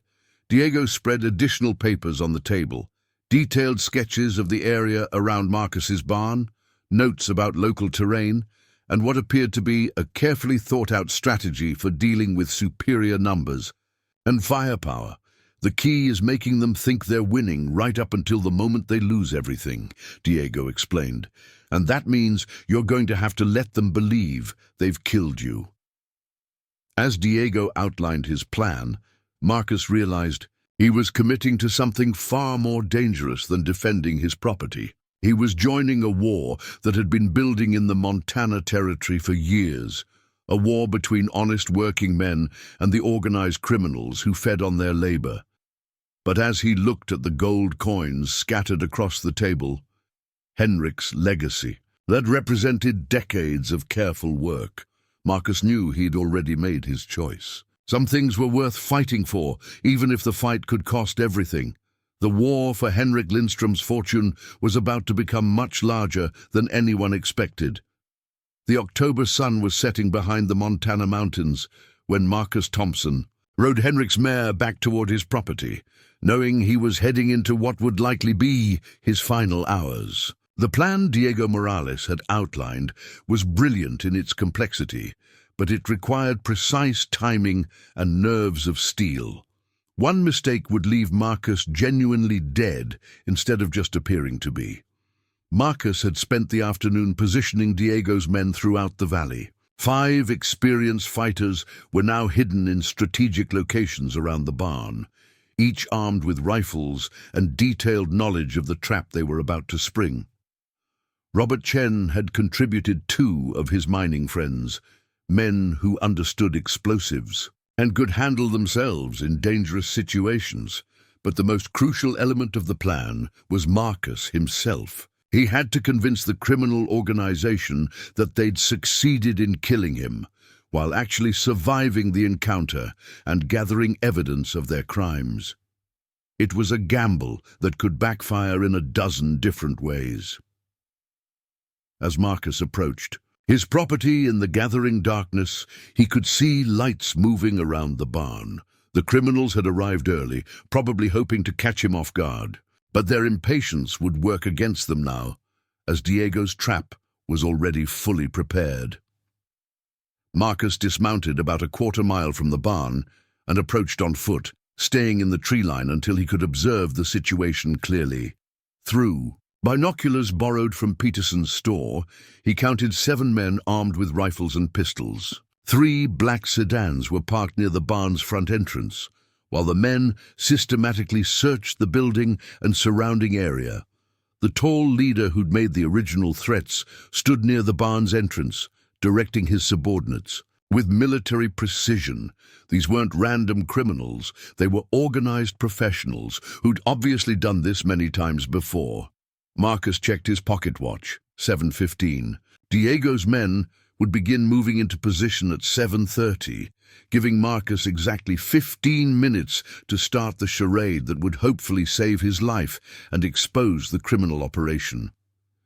Marcus worked his way closer to the barn, using Henrik's knowledge of the local terrain to approach from an unexpected direction. The Norwegians' maps had shown a natural depression that ran from the creek to within 50 yards of the building, invisible to anyone watching from ground level.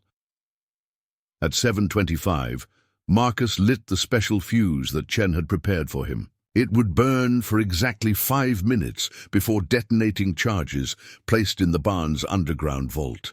The explosion would be visible for miles and would serve as the signal for Diego's men to begin their coordinated attack.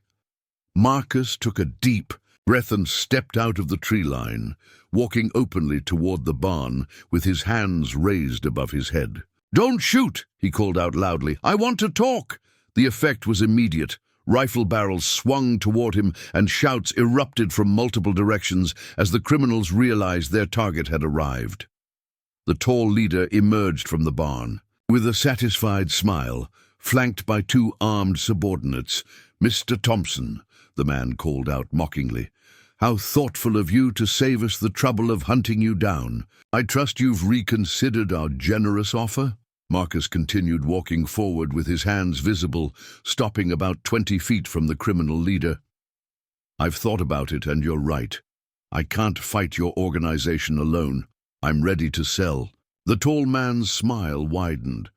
"Excellent decision. Unfortunately, the price has changed. Recent complications have reduced our offer to $0, plus the privilege of leaving this valley alive." "Zero?" Marcus tried to sound shocked rather than terrified. "But you offered 500 yesterday.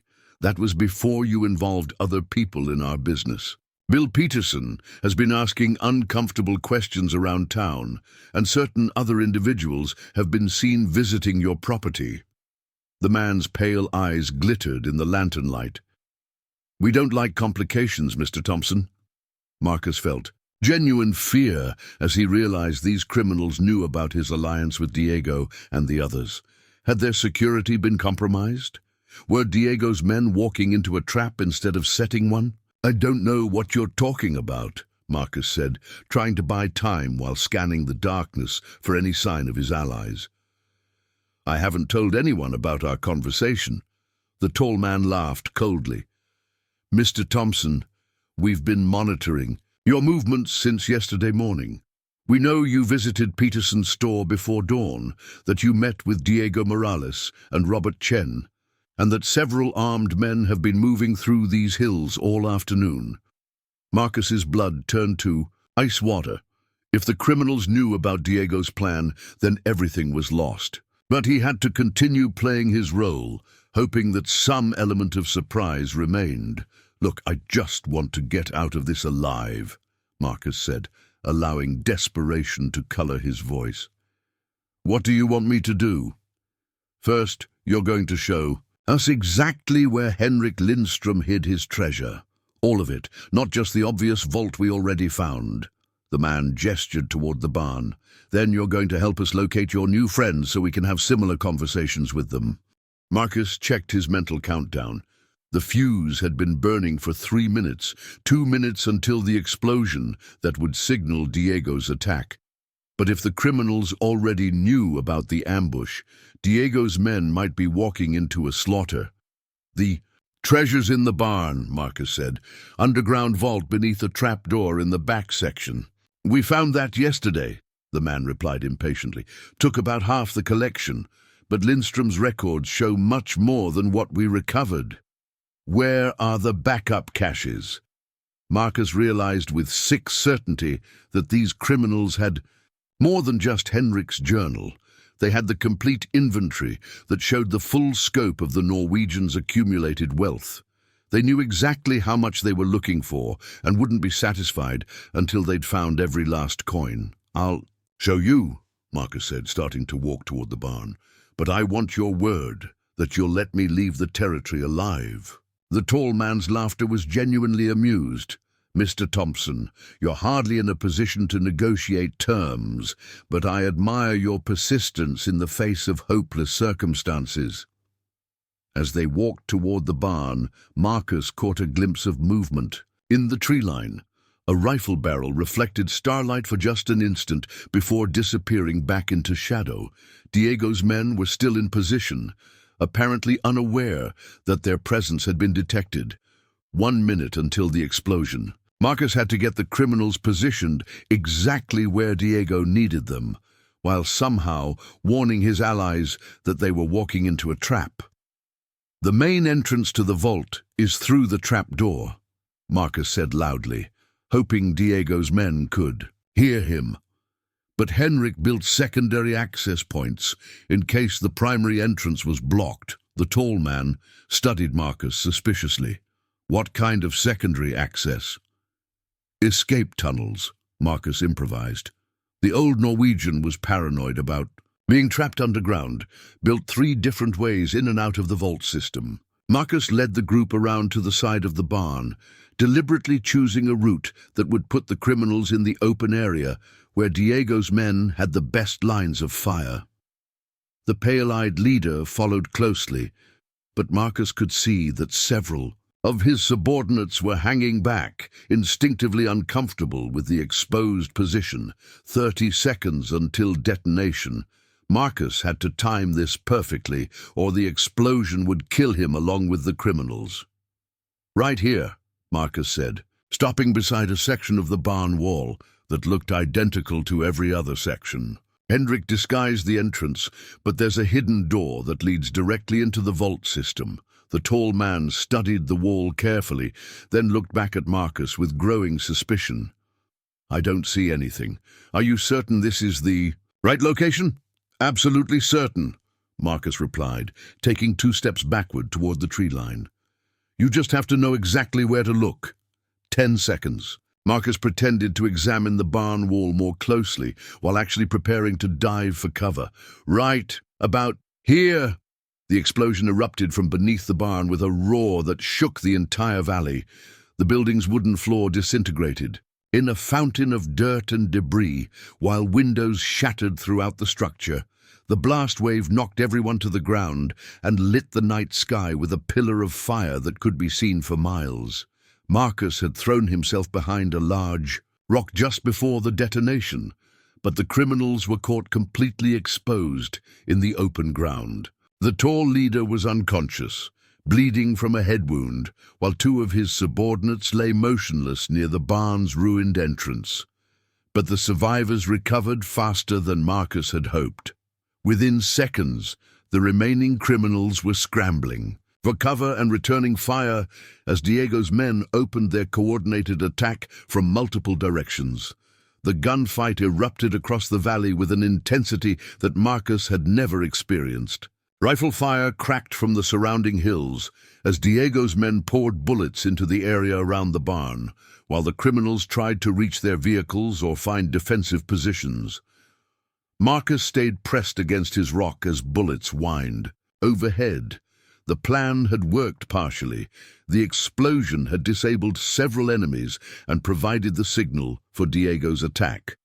But the surviving criminals were fighting back with deadly efficiency, and the battle's outcome was far from certain. "Thompson!" a voice shouted through the gunfire. One of the criminals had spotted Marcus behind his rock and was working his way closer with a rifle. "You set us up, you bastard!" Marcus drew his pistol and fired twice at the approaching figure. His first shot missed, but the second caught the man in the shoulder and spun him around. The criminal dropped behind a pile of debris near the barn's ruins, but continued shooting despite his wound. The sound of breaking glass came from the direction of the vehicles as Diego's men concentrated their fire on the criminal's means of escape. 2 of the black sedans were already burning, while the third had multiple bullet holes through its windshield and body. Marcus spotted movement near the barn's collapsed entrance and realized that the tall leader had regained consciousness. The man was crawling toward one of the burning vehicles, apparently hoping to reach a radio or weapon stored inside. This was Marcus's chance to capture the criminal leader alive, which was essential for exposing the larger organization behind the attacks. But reaching the man would require crossing 30 yards of open ground under fire from at least 3 different positions. Marcus made his decision. He sprinted from behind his rock toward the barn ruins, zigzagging to avoid the rifle fire that immediately erupted around him. Bullets kicked up dirt at his feet and whined past his head, but somehow he reached the pile of debris where the tall leader was hiding. "Don't move!" Marcus shouted, pressing his pistol against the man's head. "Tell your men to stop shooting, or I'll blow your brains all over this mountain." The tall leader looked up at Marcus with eyes that showed pain, but no fear. Blood ran from a gash in his forehead, and his expensive suit was torn and dirt-stained. But his voice remained steady as he replied, "Kill me if you want, Thompson. Won't make any difference. This organization is bigger than you can imagine, and we don't leave loose ends." Then maybe you better start talking, Marcus replied. Because those men shooting at us aren't going to negotiate for your life. The gunfire was intensifying as Diego's men closed in on the surviving criminals. Marcus could hear shouted commands in Spanish as his allies coordinated their attack, systematically eliminating the enemy's defensive positions. "You have no idea what you've stumbled into," the tall leader said, his voice carrying a mixture of pain and genuine amusement. "Henrik Lindstrom's treasure is small compared to what's really at stake in this territory. What are you talking about?" Before the man could answer, a rifle bullet struck the debris inches from Marcus's head. One of the surviving criminals had worked his way around to a flanking position and was trying to eliminate both Marcus and his prisoner with precise shots. Marcus grabbed the tall leader and dragged him deeper into the ruins of the barn, using the collapsed timbers and scattered equipment as cover. The underground vault had been completely destroyed by Chen's explosives, leaving a crater filled with broken stone and splintered wood. "My organization controls mining rights throughout this region," the man continued, apparently deciding that conversation was preferable to being shot. "Individual treasures like Henrik's collection are just bonuses. The real money comes from controlling who gets to extract gold, silver, and copper from government land." Marcus felt pieces of the larger puzzle clicking into place. "Your claim jumpers, professional ones, backed by enough money and legal manipulation to drive out legitimate miners and ranchers. We prefer to think of ourselves as efficiency experts. Small-scale operations are wasteful and unprofitable. We consolidate resources under proper management." The man's smile was cold, despite his injuries.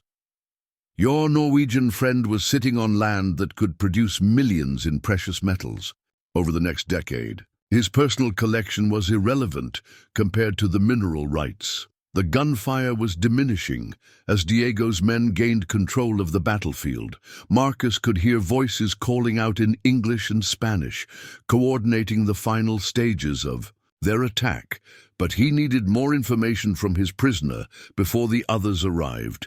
"Who's behind your organization? Who has enough money and influence to corrupt government officials and manipulate mining claims?" The tall leader studied Marcus carefully, as if weighing whether honesty might serve his interests better than continued resistance. "Have you ever heard of Consolidated Western Mining, Mr. Thompson?" Marcus had indeed heard of the company, a massive corporation based in San Francisco that controlled mining operations throughout the Western territories. But he'd always assumed they operated within legal boundaries, using legitimate business practices to acquire mineral rights. "Consolidated Western doesn't dirty its hands with direct violence," the man continued. "They hire companies like ours to handle the complicated situations. We provide services that allow them to maintain plausible deniability while achieving their business objectives." The implications hit Marcus like a physical blow. He wasn't just fighting local criminals, he was opposing a vast corporate conspiracy that reached from Montana mining camps to California boardrooms. Henrik's treasure was significant, but the forces arrayed against him commanded resources that dwarfed anything he could imagine. "Thompson!" Diego Morales' voice cut through the night air. "Where are you?" "Over here," Marcus called back. "In the barn ruins. I've got one of them alive." Diego appeared through the smoke and debris, his rifle ready but no longer pointing at immediate threats. His face was streaked with dirt and gunpowder, but he was grinning with the satisfaction of a man who'd achieved a difficult victory. "The rest are dead or scattered," Diego reported. "We captured 2 alive, killed 4, and the others ran into the mountains. But they won't get far. Robert's men know every trail in these hills." Marcus helped his prisoner to his feet, keeping the pistol pressed firmly against the man's ribs. "This one's got information we need. His organization is bigger than we thought. Much bigger." Diego's expression grew serious as he studied the tall leader's expensive clothes and confident bearing. "What kind of bigger?" The kind that reaches all the way to San Francisco corporate boardrooms, Marcus replied grimly. We may have won this battle, but the war's just getting started. As the smoke cleared and Diego's men secured the battlefield, Marcus realized that Henrik Lindstrom's paranoia had been more justified than anyone imagined. The Norwegian hadn't just been protecting a personal fortune, he'd been sitting on land that powerful corporations were willing to kill for. The treasure beneath the barn had been destroyed in the explosion, but Henrik's backup caches remained hidden throughout the valley. More importantly, Marcus now understood the true scope of what he was fighting for. Not just personal wealth, but the right of honest men to work their own land without interference from corporate criminals. The confrontation was over, but the war for the Montana Territory's future was about to begin in earnest. The first light of dawn revealed the aftermath of the battle that had transformed Marcus Thompson's property from a peaceful homestead into a scarred battlefield. Smoke, still, rose from the burned-out sedans, while the remains of Henrik's barn lay scattered across the clearing like broken bones. But for the first time since buying the property for $3, Marcus felt something approaching hope. Diego Morales had proven to be more than just a capable fighter. He was a natural leader who understood how to turn tactical victory into strategic advantage. While Marcus had been interrogating the captured criminal leader, Diego had organized his men to secure evidence, document the scene, and prepare for the legal battle that would inevitably follow. We've got 3 prisoners. Alive, Diego reported as he approached the ruins where Marcus was still guarding the tall man who'd orchestrated the attacks. 2 are just hired guns, but the 3rd claims to be some kind of accountant for the organization, says he's got records that could expose the whole operation. Marcus felt a surge of excitement mixed with caution. What kind of records? Financial. Documents, correspondence with Consolidated Western Mining, lists of properties they've targeted throughout the territory. If he's telling the truth, we might have enough evidence to bring down the entire network. The captured criminal leader, who still hadn't revealed his real name, laughed bitterly despite his injuries. You have no idea how deep this goes. Those documents will disappear before they ever reach a courtroom, and any witnesses will have unfortunate accidents. Maybe, Diego replied calmly, but you're forgetting something important. We're not just local ranchers anymore. We're an organized resistance with connections throughout the territory. And we're not stupid enough to keep all our evidence in one place. Marcus watched the interplay between Diego and the prisoner with growing admiration for his new ally's strategic thinking. The Mexican rancher had obviously been preparing for this kind of conflict long before Marcus had stumbled into the middle of it. What do you mean by connections throughout the territory? Marcus asked. Diego smiled grimly. You think Clearwater Falls is the only place where honest working men have been pushed around by corporate criminals. This conspiracy you've uncovered reaches into every mining district from here to the California border. But that also means there are people fighting back in all those places. The prisoner's confident expression faltered slightly as Diego continued. While you were busy threatening Marcus yesterday, I was sending messages to resistance groups in Butte, Helena, and Virginia City. Men who've lost their claims to mysterious legal complications. Families who've been driven off their land by convenient accidents. Miners who've seen their operations taken over by larger companies using methods that smell like corruption. Marcus began to understand the scope of what Diego had orchestrated. You've been building a network. For 2 years, Diego confirmed. Ever since these corporate parasites destroyed my cousin's ranch and crippled him when he tried to fight. Back, I've been waiting for the right opportunity to expose them publicly and permanently. The accountant that Diego's men had captured turned out to be a nervous man in his 40s named Edmund Carver. Unlike the hardened criminals who'd carried out the violence, Carver seemed genuinely terrified by the situation he'd found himself in. I never signed up for murder, Carver insisted, as Diego questioned him beside the smoking ruins of the barn. I was hired to handle financial records and property transfers. Legal work, they told me. I had no idea people were being killed. Diego studied the man's terrified face with the practiced eye of someone who'd learned to distinguish between truth and deception. What kind of legal work?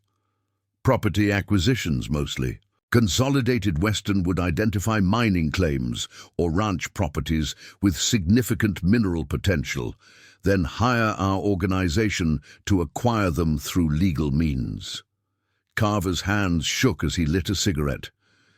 At least I thought they were legal means. What changed your mind? Marcus asked. When I started seeing the same names appearing in death certificates that had appeared in property transfer documents. Healthy men dying of heart attacks or hunting accidents within weeks of refusing to sell their land. Carver took a deep drag from his cigarette. That's when I realized I was working for murderers. Diego and Marcus exchanged glances.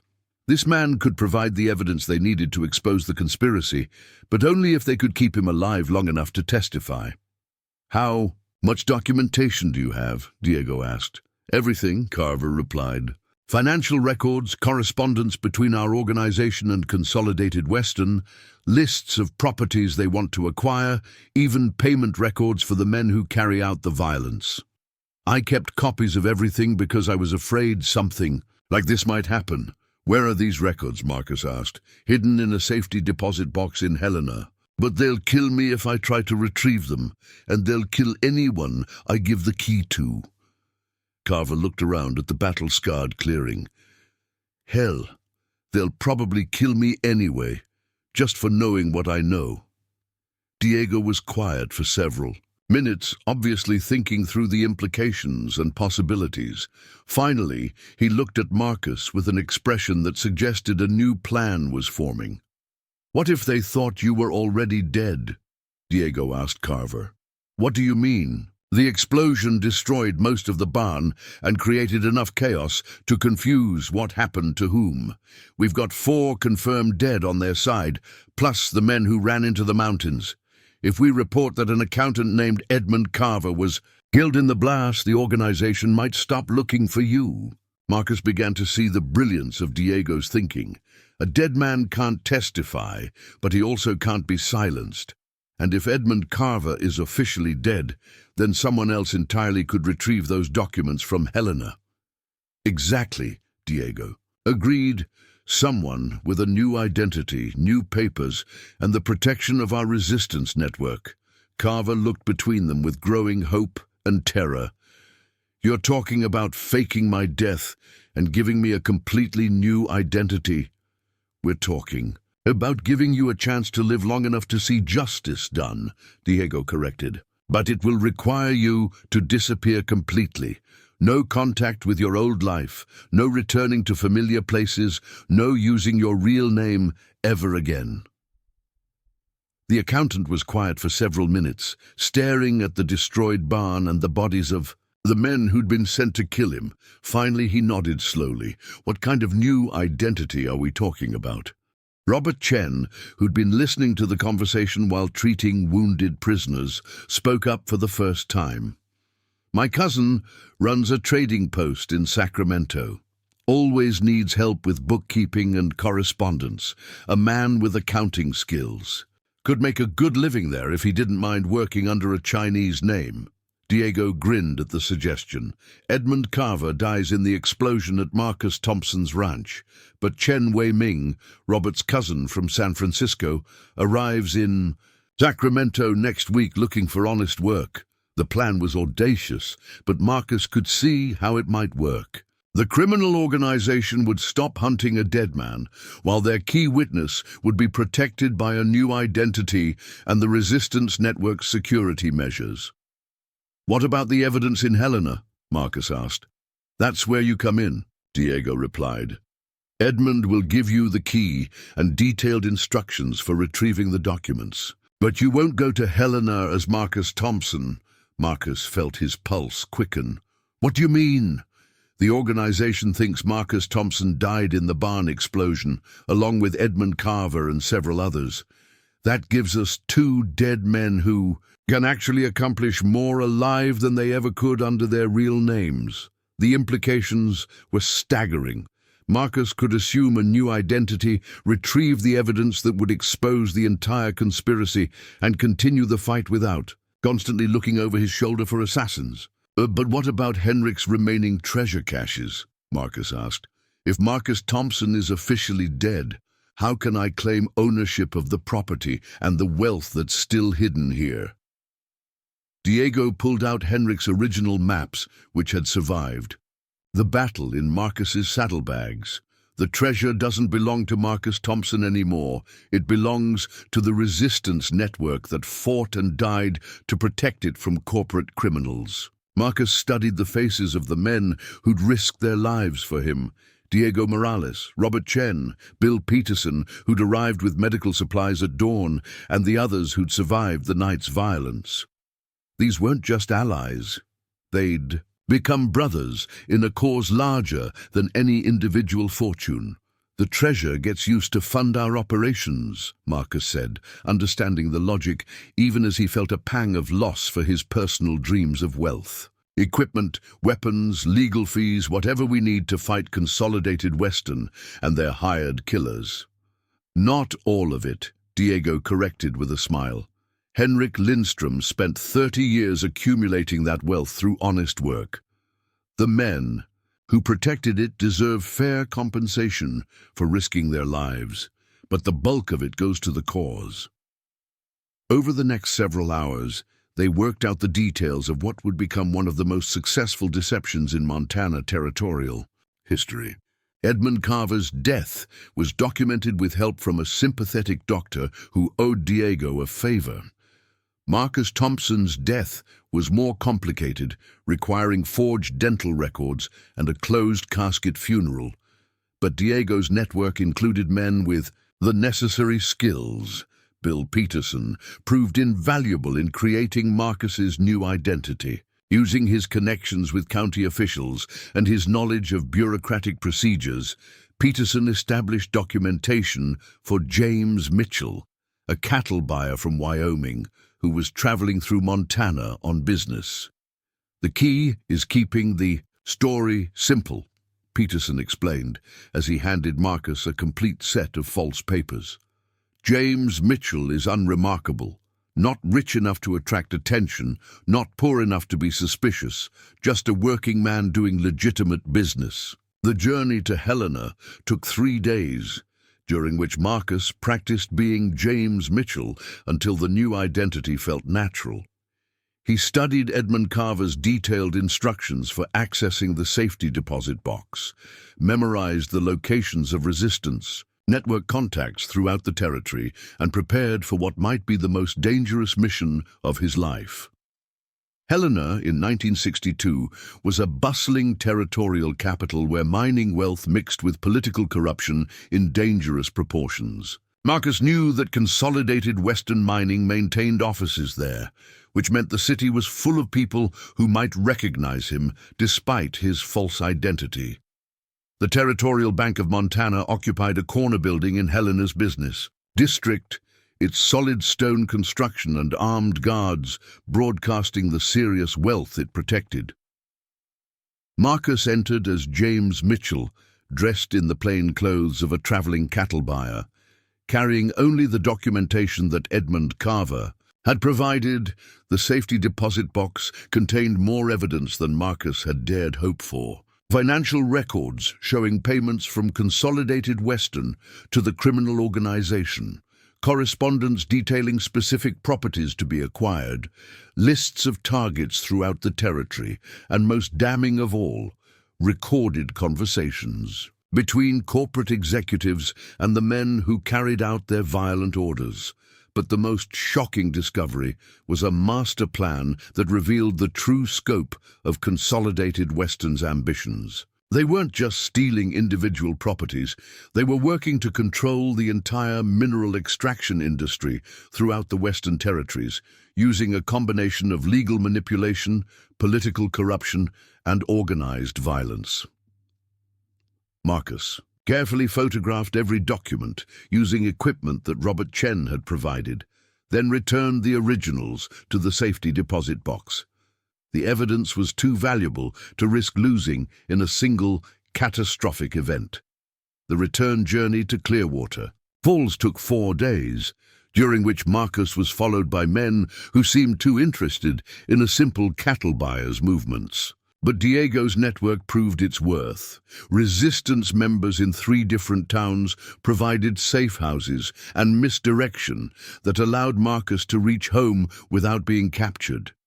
"We've got them," Marcus announced as he spread copies of the evidence. Across Diego's kitchen table, financial records, correspondence, recorded conversations, everything we need to destroy their entire operation. Diego studied the documents with growing amazement. "This is bigger than we thought.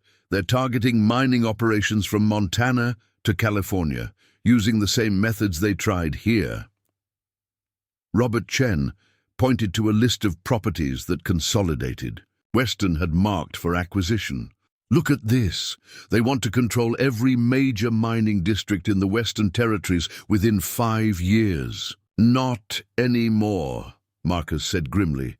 "We're going to expose this conspiracy in every newspaper from here to San Francisco. By the time we're done, Consolidated Western Mining will be facing federal investigations and criminal prosecutions."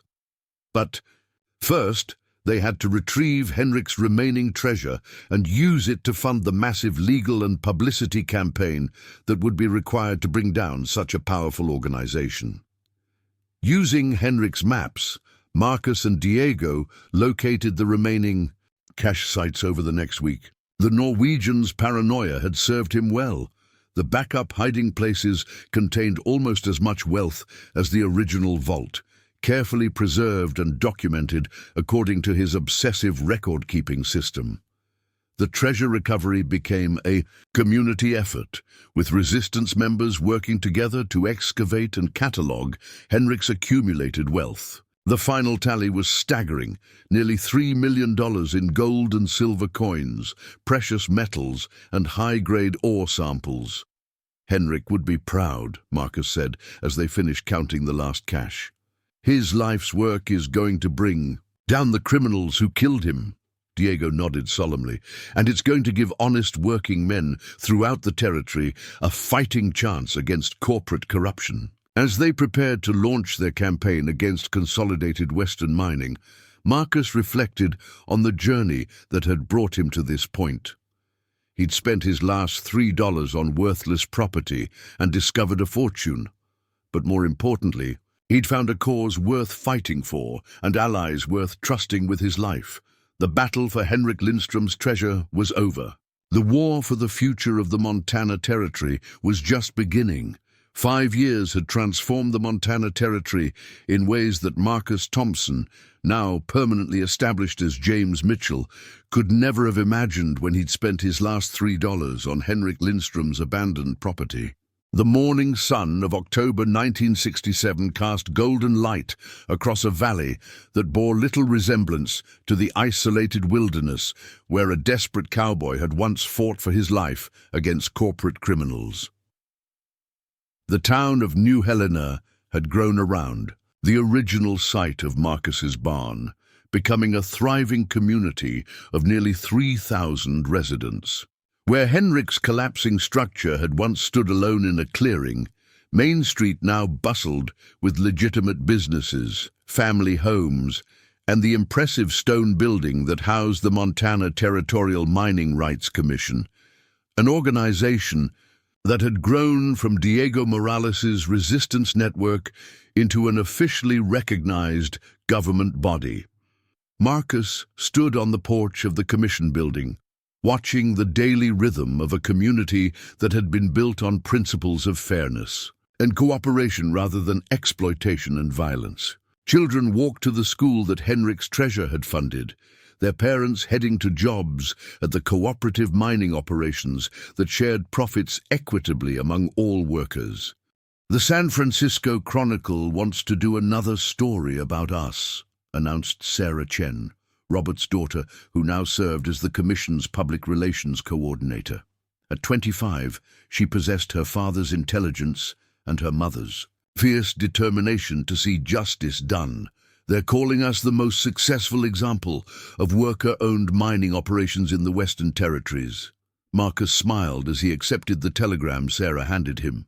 The irony wasn't lost on him that newspapers, which had once ignored corporate corruption, were now celebrating the community that had risen from its ashes. But then, success had a way of making people notice what they'd previously overlooked. What did they want to know? Marcus asked. The same thing they always want to know. How a group of small ranchers and independent miners managed to defeat one of the largest mining corporations in America. Sarah's expression carried the pride of someone who'd grown up hearing the stories, but had also lived through their aftermath. They want the fairy tale version, where good triumphed over evil through pure determination.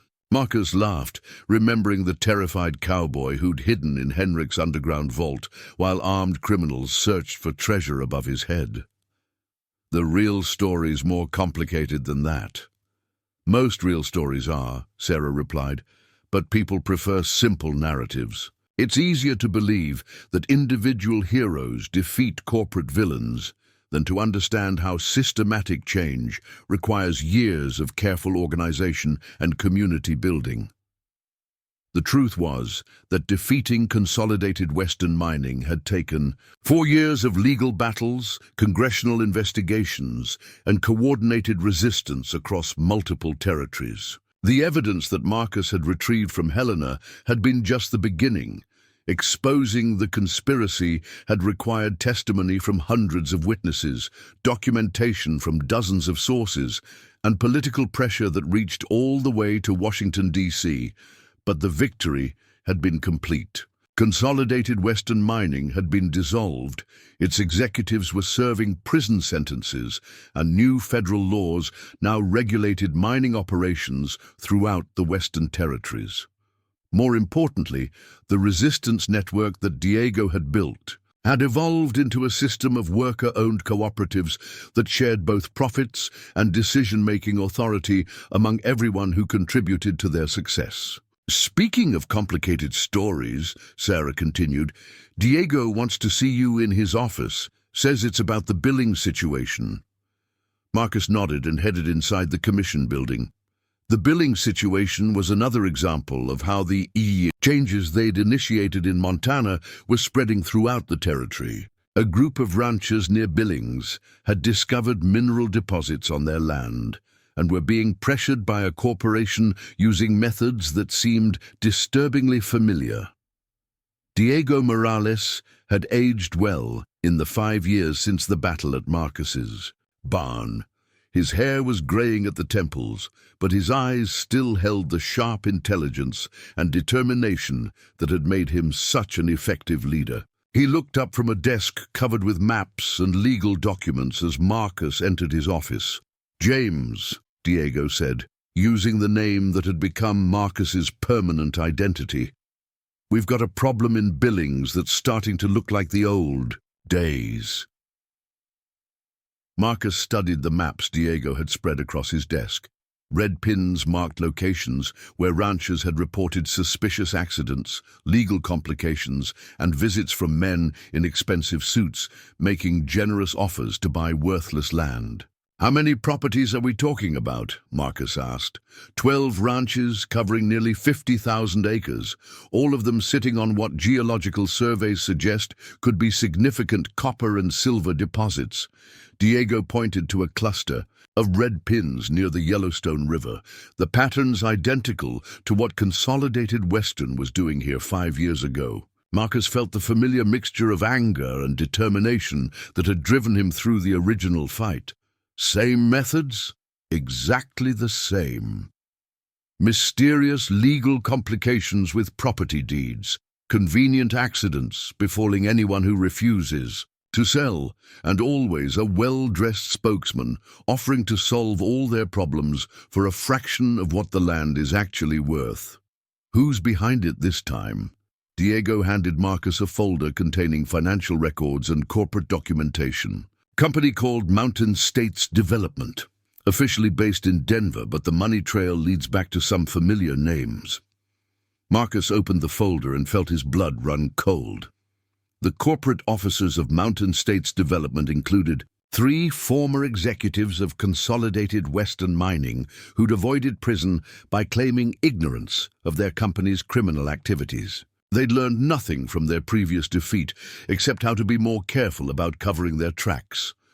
"They're using the same playbook," Marcus observed, "but they think we won't notice because they're operating in a different territory." "That's where they're wrong," Diego replied with a grim smile. "The resistance network we built doesn't stop at territorial boundaries. We've got allies in Colorado, Wyoming, and Utah who've been dealing with similar problems."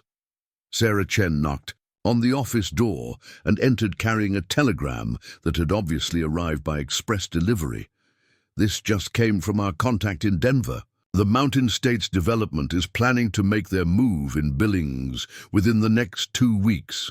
Marcus and Diego exchanged glances. They'd learned from experience that corporate criminals preferred to work quickly once they'd identified their targets. Delay gave victims time to organize resistance, seek legal help, and build the kind of community support that had ultimately defeated Consolidated Western. "How do we respond?" Marcus asked. Diego pulled out another map, this one showing the entire Rocky Mountain region, with colored pins marking the locations of cooperative mining operations, resistance network contacts, and suspected corporate criminal activity. "We've spent 5 years building relationships throughout the territory. Time to use them." Diego traced routes between the various marked locations. "We mobilize everything: legal experts, investigative journalists, cooperative members who understand corporate tactics, and if necessary, men who know how to fight." But Marcus had learned that violence was usually the least effective response to corporate criminals. They thrived on chaos and conflict, which gave them justification for more extreme measures. The key was exposing their activities to public scrutiny before they could establish legal protection for their crimes.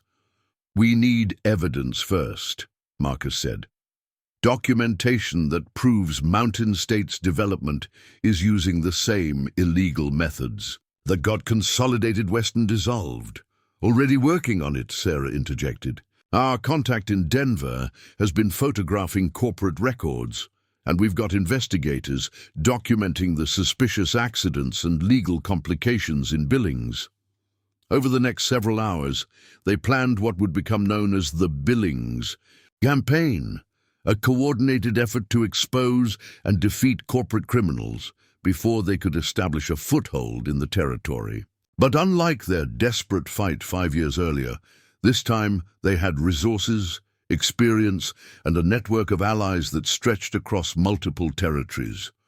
The campaign began with a series of newspaper articles that exposed the connection between Mountain States Development and the discredited executives of Consolidated Western Mining. Sarah had learned to work with sympathetic journalists who understood the importance of investigating corporate crime rather than just reporting its consequences. Meanwhile, legal experts from the Montana Territorial Mining Rights Commission traveled to Billings to help threatened ranchers understand their rights and organize collective resistance. The key was preventing the corporation from isolating individual victims and picking them off one by one. But the most effective weapon in their arsenal was the economic power of the cooperative mining operations that had grown from Henrik's treasure. The profits from 5 years of equitable mining had created a substantial fund that could provide immediate financial assistance to threatened ranchers, legal representation that matched anything corporate criminals could afford, and, if necessary, security services to protect people from violence.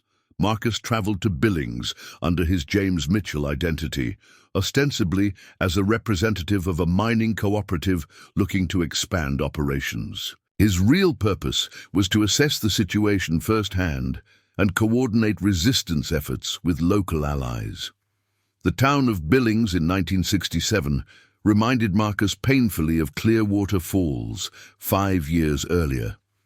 A community under pressure from forces it didn't understand, with honest working people being manipulated by criminals who used legal complexity and financial pressure to mask their fundamentally violent intentions.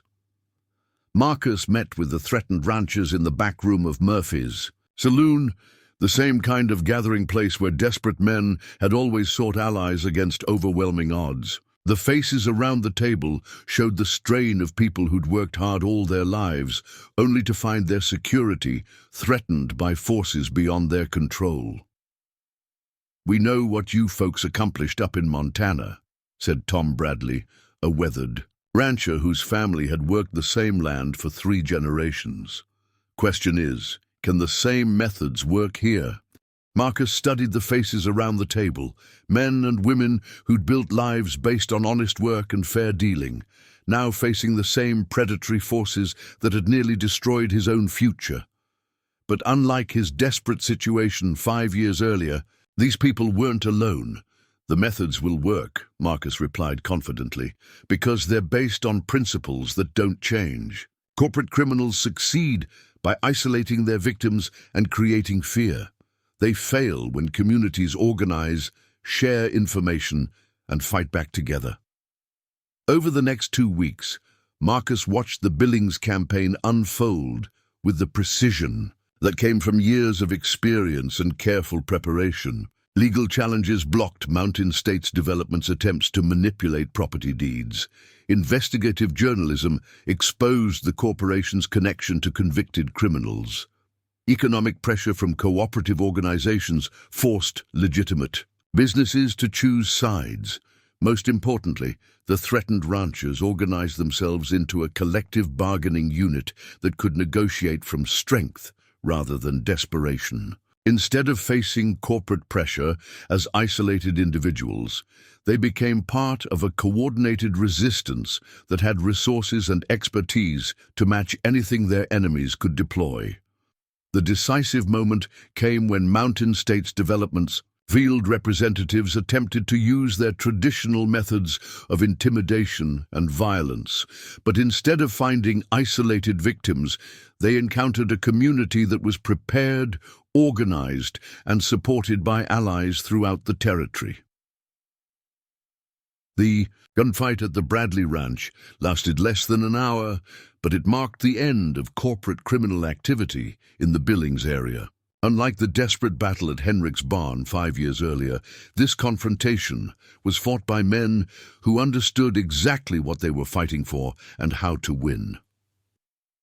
When the smoke cleared, Mountain States Development faced the same fate as consolidated Western mining, federal investigations, criminal prosecutions, and dissolution of their corporate charter. But more importantly, the Billings ranchers had established their own cooperative organization that would protect them from future corporate predation.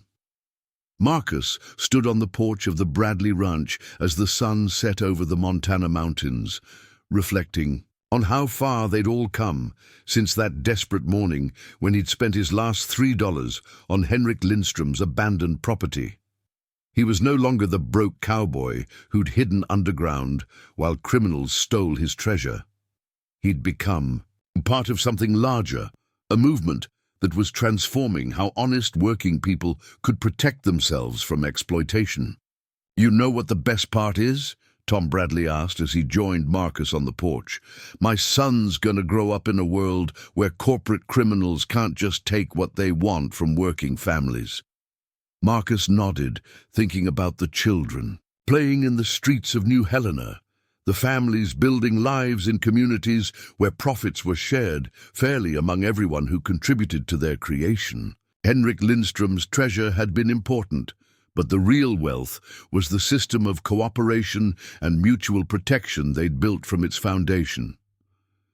As the stars appeared in the clear Montana sky, Marcus Thompson, now permanently James Mitchell, felt the deep satisfaction that came from work well done.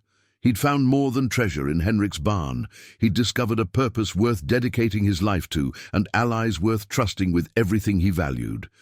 The transformation was complete. A desperate cowboy's last chance gamble had become a movement that was changing the entire territory. Henrik's gold had been the seed, but the harvest was measured in communities where honest work was fairly rewarded and working families could build secure futures without fear of corporate predation. 5 years after buying a crumbling barn for $3, Marcus had helped create something worth far more than any individual fortune. A system that ensured Henrik Lindstrom's story would never be repeated. The Norwegian immigrant had died alone, his treasure hidden, his dreams unfulfilled. But the men and women who'd fought for his legacy had ensured that future generations would remember not just the wealth he'd accumulated, but the principles he died protecting. The barn was gone, destroyed in the battle that had started everything, but the community that had grown from its ashes would endure for generations, a testament to what honest people could accomplish when they refused to let criminals and corporations steal their futures. Marcus Thompson's desperate gamble had paid off beyond his wildest dreams, not because he'd found treasure, but because he'd learned that the greatest wealth came from building something lasting with people who shared your values and your determination to make the world better for those who would come after. The story that had begun with 3 crumpled dollar bills and a collapsing barn had become the foundation legend of a community that would prosper for decades to come. Proof that sometimes the best investments weren't measured in gold, but in the courage to stand up for what was right. Up next, you've got 2 more standout stories right on your screen. If this one hits the mark, you won't want to pass these up. Just click and check them out. And don't forget to subscribe and turn on the notification bell so you don't miss any upload from us.